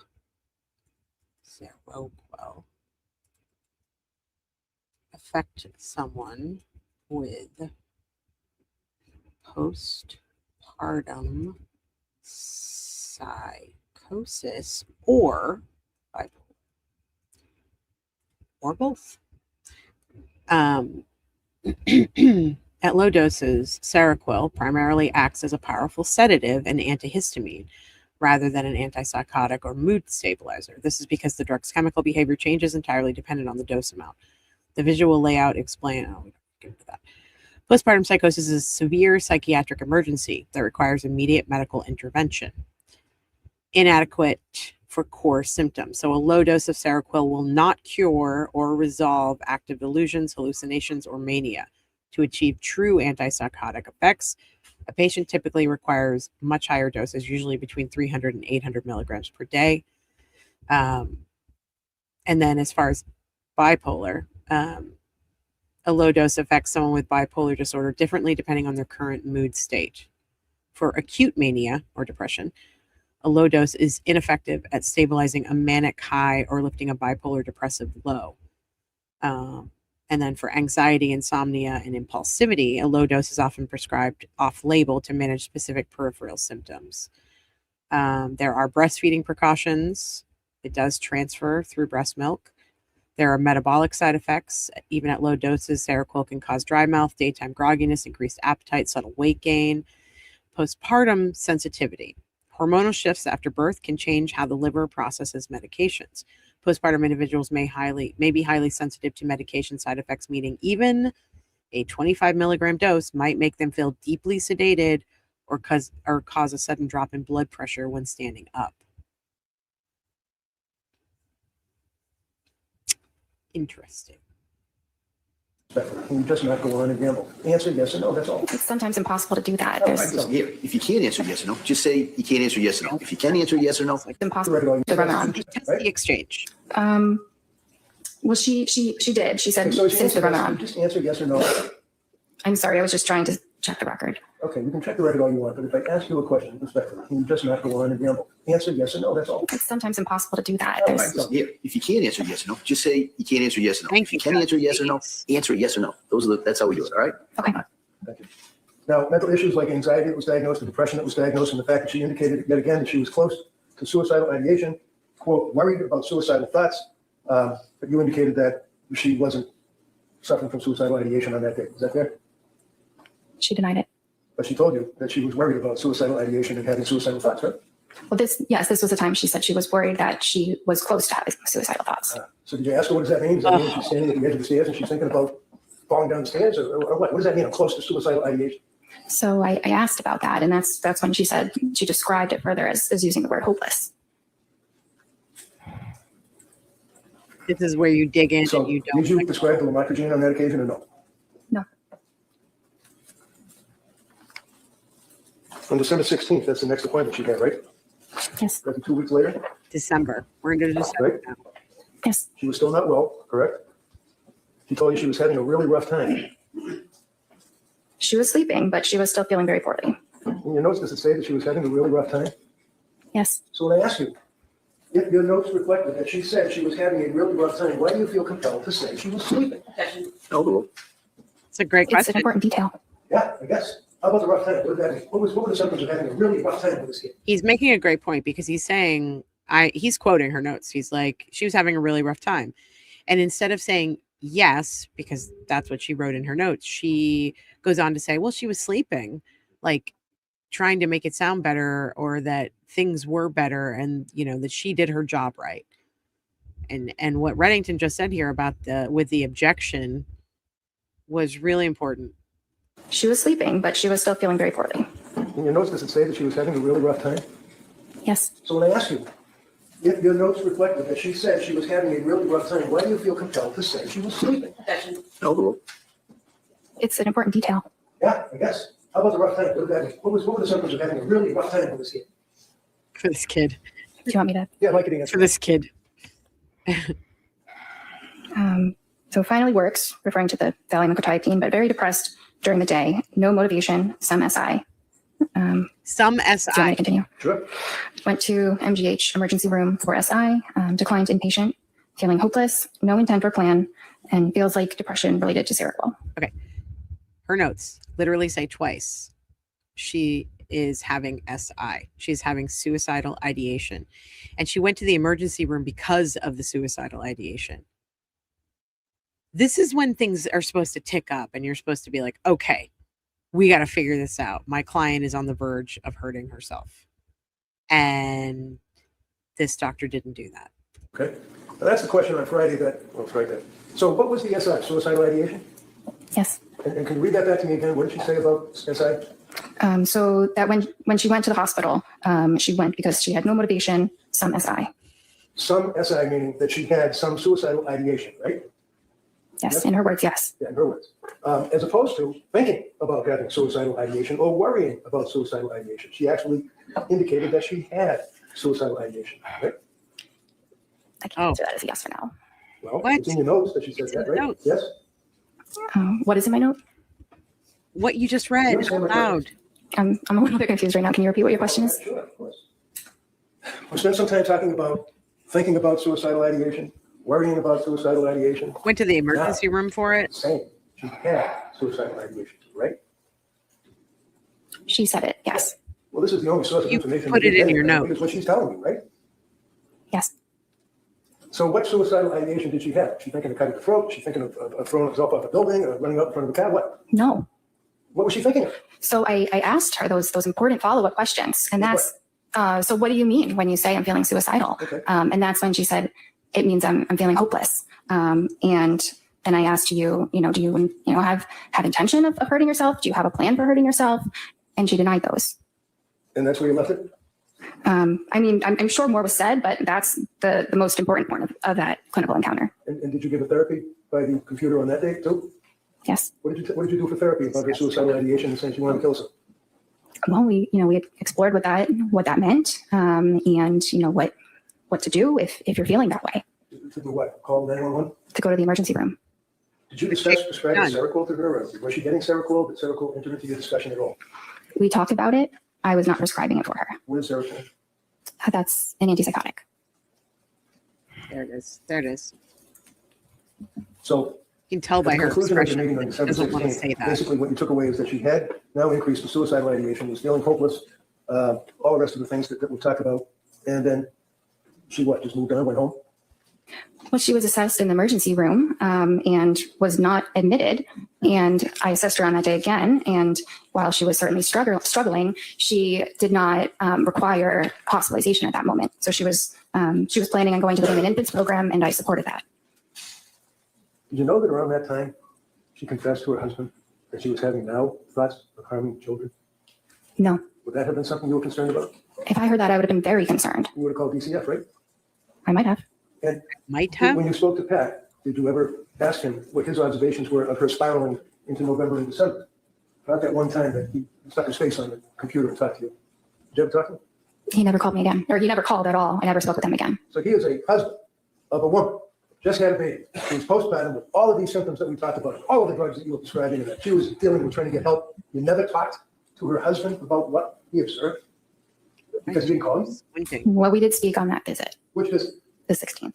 Or I think that's the one that he was at. I think it was. It's not noted in your record? It's not noted, but I remember some of what we talked about. And so in reading that record, it seems like that's the likely one that he was at.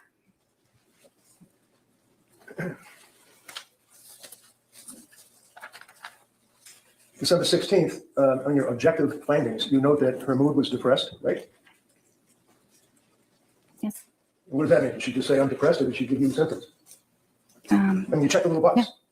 Yeah, it means she's saying that she's depressed. Okay, so you're the doctor. You check the little box. What did your patient tell you about her symptoms that she was depressed on that day? Was she crying? Was she able to get out of bed? Was she worshiping at the porcelain god? What was going on in her life? She said she was having a really tough time. Her affect was flat, right? Yes. And again, depressed. You check it off twice. One under mood and one under affect, right? Yes. And then the next page, it says recent lab work. That would be blood testing, wouldn't it? We asked her, was asked to do blood testing? We don't have a phlebotomist or a lab, no. Well, why does it say recent lab work typed into your form when you check off the little boxes? And that's something that auto-populates. It's a template that, many different, it's a template. The whole note is something that psychiatrists or probably all across the country use. Probably. You can't diagnose someone's illness by a template, can you? No. You filled in, no lab results were found, right? There were none in the computer. Yes. I didn't type that in though. It So auto-populated. It was auto-populated. So on the next page where it talks about symptom goals, treatment goals, symptom reduction and improved functioning. What does that mean? Symptom reduction is to have fewer mental health symptoms, and improved functioning means, improved, day-to-day life functioning, things that she's doing in her daily life. Really? Did you tell her all that? Yes. A young woman that's obviously mentally ill, very sick. She's deteriorating, whether you like that word or it's automatically imported. What on that day did you do? Never mind all those words you just said. What did you tell her on the television or the computer? I told her to go to the partial hospitalization program. And if she was having more suicidal thoughts again, or felt like she was at risk of hurting herself or anybody else, that she should go immediately to the emergency room. How long did that meeting take? Probably about 30 minutes. And was that the therapy that you provided, telling her to go to the emergency room? I mean, that was probably a component. So the plan, excuse me, on December 16th was to follow up with women and infants, right? Yes. Did she? Yes. You know when? I don't know exactly the day. Shortly after. Then you were considering a record. I'm going to fast forward here a little bit. We don't need to just be sitting here. Let's see. It's not a zoo. Scheduled herself. Yeah, that was the day after she got out of McLean, right? Yeah, usually the hospital coordinates the discharge appointment. So you don't say. So at the end of an appointment, I typically will schedule their next appointment. So did you schedule January 6th? I think that one she scheduled herself. Yeah, that was the day after she got out of McLean, right? Yeah, usually the hospital coordinates the discharge appointment. Well, if I tell you that, in fact, the hospital told her to set up the appointment, that within an hour, she set up the appointment. Is that in your notes? It's not in my notes. No. Do you remember that? That was a pretty big deal. She was in McLean, Locked Woods, for 4.5 days, right? Yes. And she's your patient, and she's really gone downhill bad, right? Yes. Yeah, she wasn't doing well. And she admitted herself to the Locked Woods at McLean, right? Yes. What was the diagnosis at McLean? I believe they diagnosed her with major depression. Did they recommend any medication? They took her off of the Seroquel. They took her All of it. off. So did you look at the McLean records? Yes, definitely. And those were imported easily because you're part of the same structure or whatever? No, but after someone is hospitalized, the hospital usually faxes it to their doctor. Right, so if I tell you that the McLean records are really pretty voluminous, that's not what they fax. They fax you like a 2-page discharge summary, right? Yes. 2 pages. You didn't get that by fax, right? No. So what did McLean tell you? Look in your notes. Look in your notes. Do it.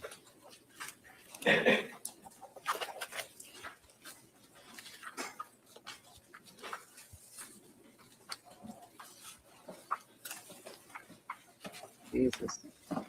Did she prepare for this at all? Which part do you want me to read? Did you ever have her sign the release from McLean? Did you ever get access to the McLean records? I had access to the discharge summary. Okay, so put the discharge summary aside because that's what they faxed you, a couple of pages. What about the records? No, but that's typically not No, never done. mind typically. The answer is no. You never got the records, right? Jesus. A discharge summary is a record.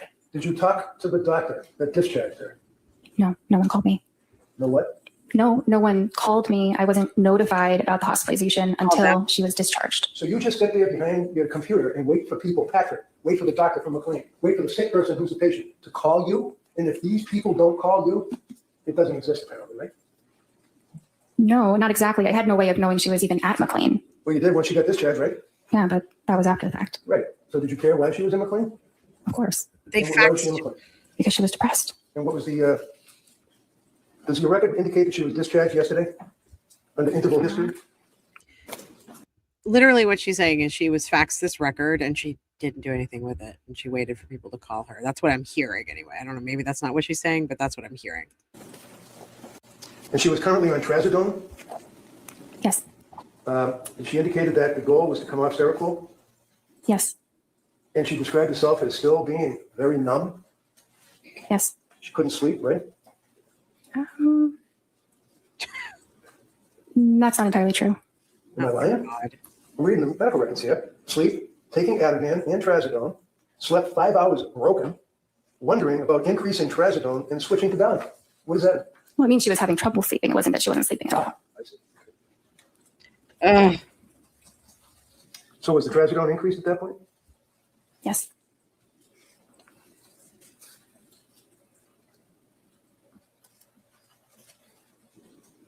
yes, How about on January 9th? Did you see her through the computer or whatever then? yes, And did you prescribe medication to her on that date? Tell me. yes, And was that diazepam? What? yes. 14 count, 1 milligram? No, sorry, 14 count, 5 Why milligram. do they just keep giving That sounds right. meds? It's so Did you also crazy. on January 12th, 3 days after January 9th meeting, prescribe additional medication to her? I'm not sure. I don't have a record from January 12th. Do you recall on January 12th that in fact you prescribed trazodone 150 milligrams, 30 gram? Yes. 3 days later, or a couple of days later, January 16th, do you recall prescribing amitriptyline? Amitriptyline. Yes. What is And, amitriptyline? A tricyclic antidepressant. What does a tricyclic antidepressant mean? Well, it's an older antidepressant. It's called a tricyclic because it has 3 rings. If you look at the chemical itself, like a tricycle, but it's an older but efficacious medicine for depression and anxiety as well as insomnia. On January 16th, look at your interval history. She indicates to you that her mood was very low, more meds, low motivation, more meds. Yes. numb, Yes.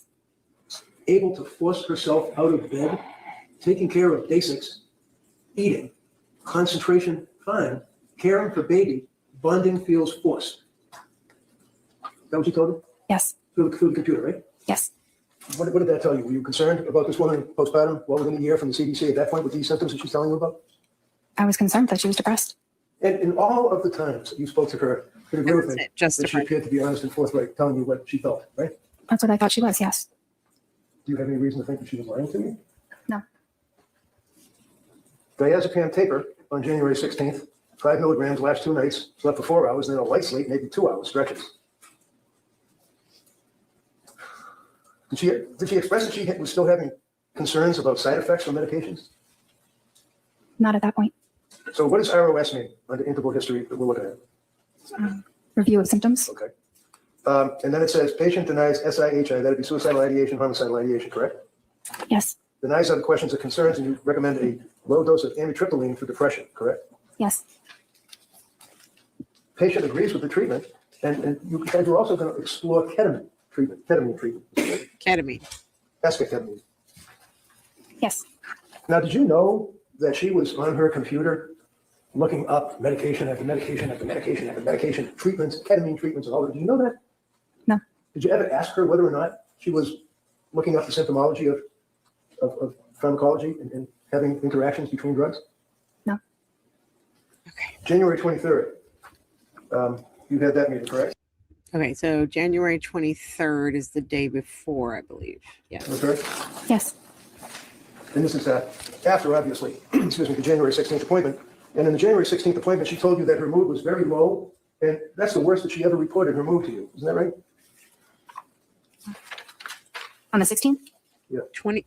I don't know if that was the worst it was ever reported, but it was certainly bad. And you didn't recommend that she have a hospital evaluation, did you? This is the day before she killed the kids, right? The 23rd? Yeah. It was the day before.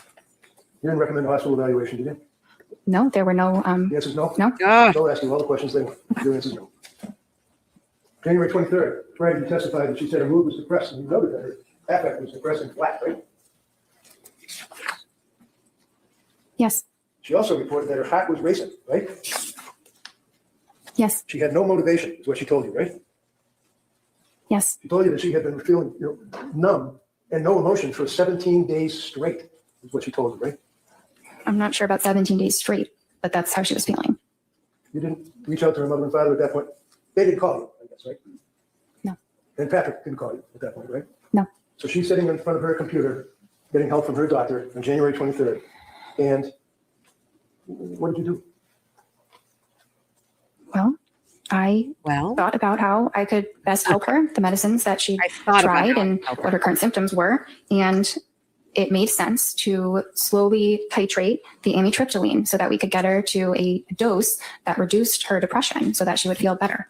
It increased the amitriptyline. You're only trying to treat her depression. You don't believe she has any other symptoms of anything else. I don't think so.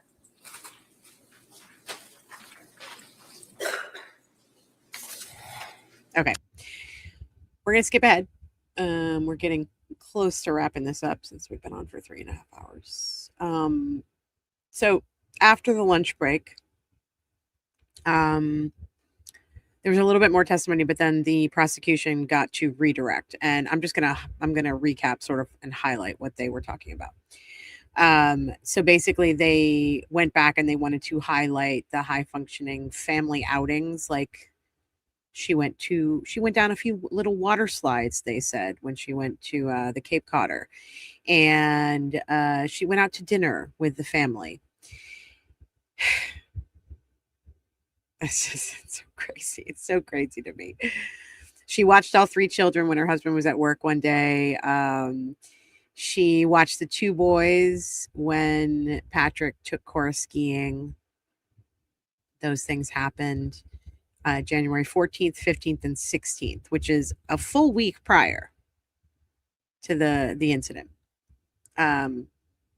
So yep, she was doing normal mom things because that's what she had to do to get through a full week prior. Okay. Then the prosecution tried to disprove the defense's theory that the January 23rd dosage increase of amitriptyline triggered a sudden psychotic break on January 24th. Buckingham Bow Lady. Wait, is she Bow Lady? Yeah. Buckingham Bow Lady. She talked about that the amitriptyline. Oh man. Sorry, a yawn just took me over. I've been up since 5 a.m. Okay. Buckingham presented the actual pill bottle that was filled on January 16th for 30 pills. And Dr. Tufts confirmed that only 8 pills were missing from the bottle, matching the exact 8-day span between January 16th and January 23rd. And so they're saying that because 8 pills were taken, Lindsay never actually took the increased 20 milligram dose prescribed on January 23rd. I don't know if that argument landed, but I guess we'll see. And then they were trying to reframe sort of the line of questioning about self-advocacy and medical sophistication. They said that they basically established that they thought that the doctor thought she was demonstrating clear self-advocacy because she scheduled her own appointments, presented herself to the emergency room when she felt unwell, and chose when to start or stop medications based on how she felt. And Dr. Tufts also confirmed that she accurately completed work leave paperwork and requested specific adjustments to her maternity leave timeline. So because of those 2 things, she was self-advocating and she had medical sophistication.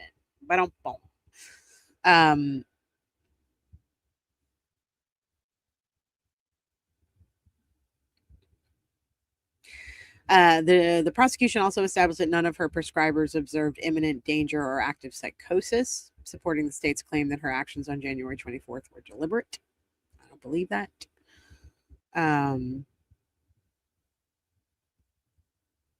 And then they went back to the FDA black box warning, which we covered much earlier in the testimony,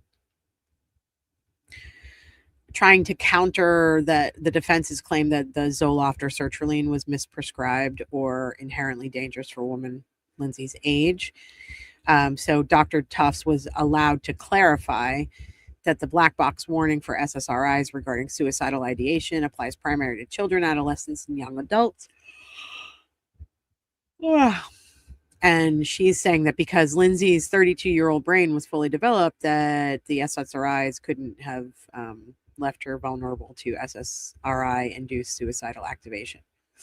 So they did their best. We'll give them that. And going back to, let's see. I think what I'm going to do, what I'm going to do is I'm going to get through this last moment here that I wanted to show you all. On the recross. Hold on. We're going to need a nap before we go on at 7 o'clock tonight. Woof. Okay. I wanted to get to 6. I think what we're going to do is the last witness, who is the woman that you can see in the little box on your screen, is Julie Paul, who was a nurse practitioner. She was the director of the South Shore Perinatal Behavioral Health. She created the program herself. They get through they get through all of her direct testimony on day 10. I don't think I'm going to go through that right now. I think I'm going to lump it in with the cross, which is where we start today's what's happening right now live while I'm doing this. Julie Paul's cross examination will start the day off. So I'm going to cover that with day 11. But the last moment that I wanted to show you was probably one of the biggest moments of the day, even though it wasn't like something huge for the jury to take into consideration, although I thought it was fascinating. It was probably Reddington's biggest aha moment of the day. And it happened at 6:01. Okay. I'm going to start back a little bit here. See the second paragraph that begins. Okay, so he's going over her notes, and there's this funny moment where he puts the report that he's looking at on the projector, and the prosecution immediately objects because you can see Kevin Reddington's handwritten notes on the page, and so this is where we're going with this. Hold on. Okay. Okay, they may be admitted. We're admitting the And evidence. it's important for a patient to be forthright when asked questions by their provider, right? Yes. Yes. And you always, your opinion, found her to be forthright, right? Yes. If I could approach you with, see the second paragraph that begins in the middle of November? Would you read that for a second? In the middle of November, she tried taking a marijuana edible to help her sleep, which caused her to have increased anxiety and palpitations. So the reason why we're going over this testimony is because the prosecution in their redirect tried to make it sound like Lindsay was also popping pot gummies, plural. That's why we're talking about this. This is his recross. So the records, if you had obtained them, you would have seen that it was not marijuana, it was not gummies, plural. It was one gummy that she tried and it didn't work out, right? Based on what I just read, yes. Jesus Christ. Then you told us that there's a difference between a thought of suicide versus a plan of suicide, one of which would result in, your words were, a commitment, right? Yes. What does that mean? Thought versus plan equals commit. A suicidal plan means that they they know exactly what they're going to do to end their life, what they're going to use, maybe when they're going to do it, they've researched it, and that presents an immediate threat, and that is something that would require hospitalization. District Attorney had asked you also about the thyroid levels, and you indicated, or she indicated that they were in the low range at Mass General Hospital. Reed, is that correct? I thought she said they were normal. Oh, I thought she said low, but normal or low. MGH, Mass General Hospital, right? Sorry, what's the question? Oh my District Attorney asked you whether or not they were thyroid reads. Remember that question? She said her thyroid had been The tested. question now is, do you remember that question that she asked you that you answered with no problem? Yes. Okay. And your response was that, my memory, to jurors' accounts, that it was low reads, MGH, and South Shore Hospital. Is that right? I thought she said that it was normal or within normal limits. Almost fine. We'll go with normal. So your memory is that there were thyroid blood level reads of Lindsay Clancy from two healthcare providers. Is that correct? Yes. One would be Mass General Hospital, right? I don't remember exactly. I think she said yes. I think she said Mass General. Okay. Do you remember where the other hospital healthcare provider was? It might have been South Shore. Do you know what date those were? No. Those are old reads, weren't they? I don't know. One of the things that the district attorney asked you about on a number of occasions that seems to be important is if the person that you're treating has, I guess, what do they call it? Pressured speech? Yes. This And is you told us important. repeatedly that you never detected that Lindsay got pressured speech, right? Correct. I'm sorry? Correct. Looking at the record from October 21st, would you, Objection. Objection is writing on this. you know what? Thanks, UW. I'll Thanks ask for you. becoming a I member. want to take a look at it, and if you want to get the actual exhibit, we could do that. All right. So forget all about Attention. like sloppy writing. We're looking here on October 21st of 22. Is that correct? Right up there? Yes. Okay. Yes. And can you just read this paragraph here for us? No sleep last night. Falls asleep after 40 minutes. Heart racing, severe anxiety, worrying about kids, baby, sleep. Yawns but not drowsy. Not hyper pressured speech. What was that? Not hyper what? Not hyper, not pressured speech is what I meant. I know it doesn't say not, but that is exactly what I meant. When did you see this that you noticed that it did not say not? I don't care what it says. I know what I meant. Well, when you wrote this, you did not say not pressured speech. You said in the medical record, pressured speech, right? No. Does it say that? Yeah, the word not is right before not hyper, comma, pressured speech. The Right, two so are following the comma mean not. to you? When you put down in a medical record, heart racing, comma, severe anxiety, comma, worried about kids, comma, baby, comma, sleep, comma, yawns, but not drowsy, period. Not hyper, comma, pressured speech. That's what you wrote, right? She did not have Did you pressured write speech. that, doctor? I wrote that, but you're misinterpreting my note. Am I reading this correctly? And the jury will be able to look at it, that you put not hyper, comma, pressured speech. Did I read that right? Yes, but your interpretation is incorrect. As opposed to yours? Oh, zing. Go ahead. Just in regards to what was raised there. Yes, just to brief. Approaching you with your records from October 21st, 2022. Section. Completely agree, Christine, that I don't care was the worst thing to say in that moment. I don't care what it says. That's what I was thinking. She can't, even if it's true, you guys, she put this in the medical record, which means other people who might be treating Lindsay Clancy are going to read it. I don't care that she's like, well, I don't care what it says. This is what I meant. How are we supposed to know that? How's anyone else supposed to know that? Unless you put it in the record the way it's supposed to be. I know he's stretching it. I know. Reddington is trying to make a point here. But like the way that it is written, he's right about the way that it's written. So here's the problem. Okay, so let's say another doctor who's working with Lindsay after this looks at this medical record, reads it the same way that Reddington read it, because there is a comma. It says not blah, blah, blah, comma, pressured speech. I would read it that way too. And so let's say another doctor reads it that way. And if that doctor decides not to call this doctor and ask her that question, and they go with what the actual literal note says, then there's going to be a problem for Lindsay Clancy. So this is the issue here. The issue is that this woman didn't take great notes. She only used the electronic platform that she was given to use. She didn't jump outside of those lines. She didn't add any extra notes. She didn't take good notes. She couldn't tell you what she talked about with Lindsay for therapy. She couldn't talk about, she didn't know anything about any of her other medical records because she didn't seek those medical records. She visited with Lindsay and Patrick online in a telehealth session and didn't have Lindsay or even mention to Lindsay that if she wanted to have other people have access. Like, I get that question when I like for my prescribers with my GP, I have signed off on HIPAA that Lindsay, my partner, can have access to my records and can be asked, it can be informed, can be called. So it's a simple form. And this woman was like, I am the almighty. I am going to be the doctor of this patient. She is my patient. I'm going to deal with all this. I don't care what anybody else says.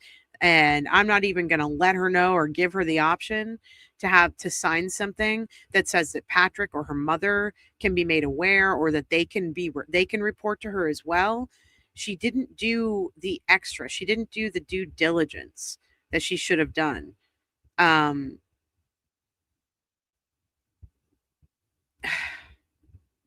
It's so frustrating to see a woman just like shuffled through the process like this. Y'all, okay. We're going to wrap it up for today. I'm going to go back and watch testimony from this morning. And then at 7 p.m., Rebecca and I are on for AYFKM members only. We're going to be going over the Lauren Mathias case, as well as some other problematic content creators that I think it's important to talk about. I appreciate you all so much. Let me just say that first. I appreciate all of your thoughtful comments, the way that we're able to discuss this case, everyone being respectful in the chat. Again, I'm trying to do this in a trauma-free trial recap way Please spread the word. I know there are people out there that have a hard time watching this because they don't want to hear details about what's happening or what happened to the kids. I have stayed very far away from that, in my opinion. I've not shown anything with the kids, like pictures or videos or anything like that. I've also stayed away from testimony. So if you want to share this with somebody who is interested in the case but doesn't think they can watch it, I think this is the best way to do it.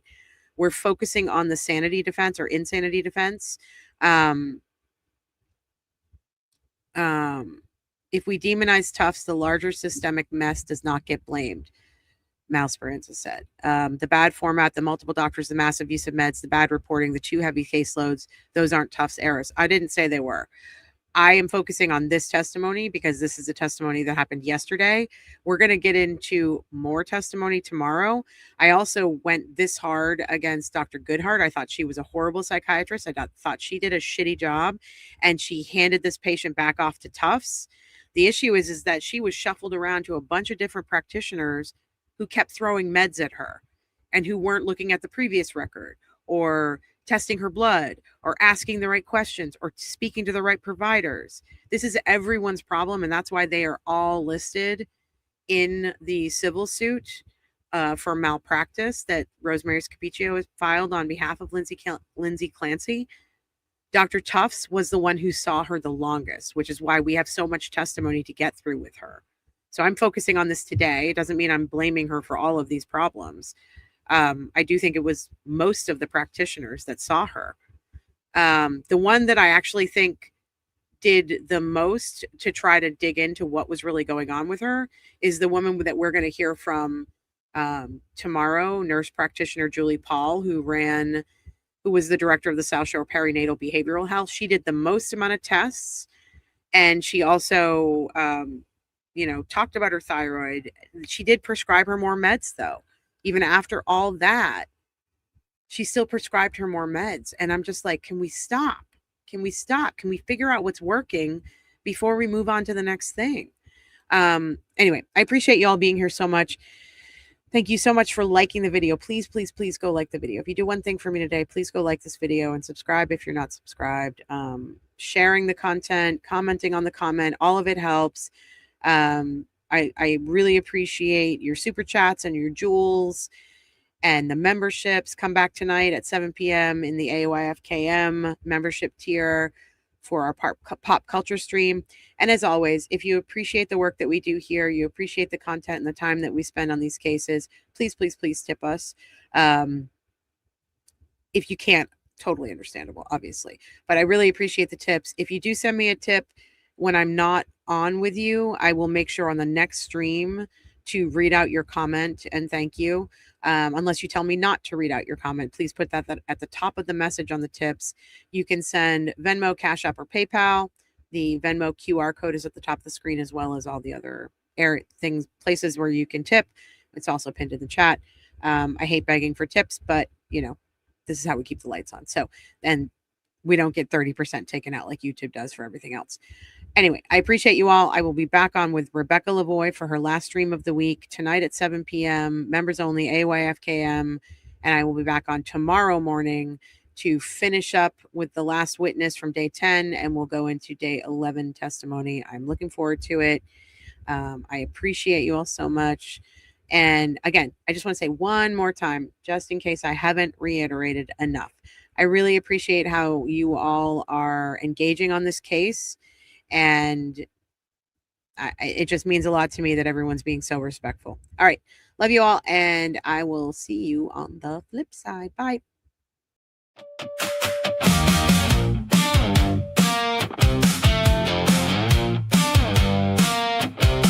You hear it first in the break in the story. One little crack and the whole thing gets wary. A witness swears but the timeline bends. A smile too smooth and the trail just ends. Mel Barrett says, hold up, look again. Rebecca Lavoie follows every thread. If it feels too neat, then it's not the truth. There's a shadow line running through the room. Something's off, something's off. You can feel it in the bones. Something's off, something's off. When the facts won't come home. Something's off, something's off. And the case won't stay in place. Something's off. chase.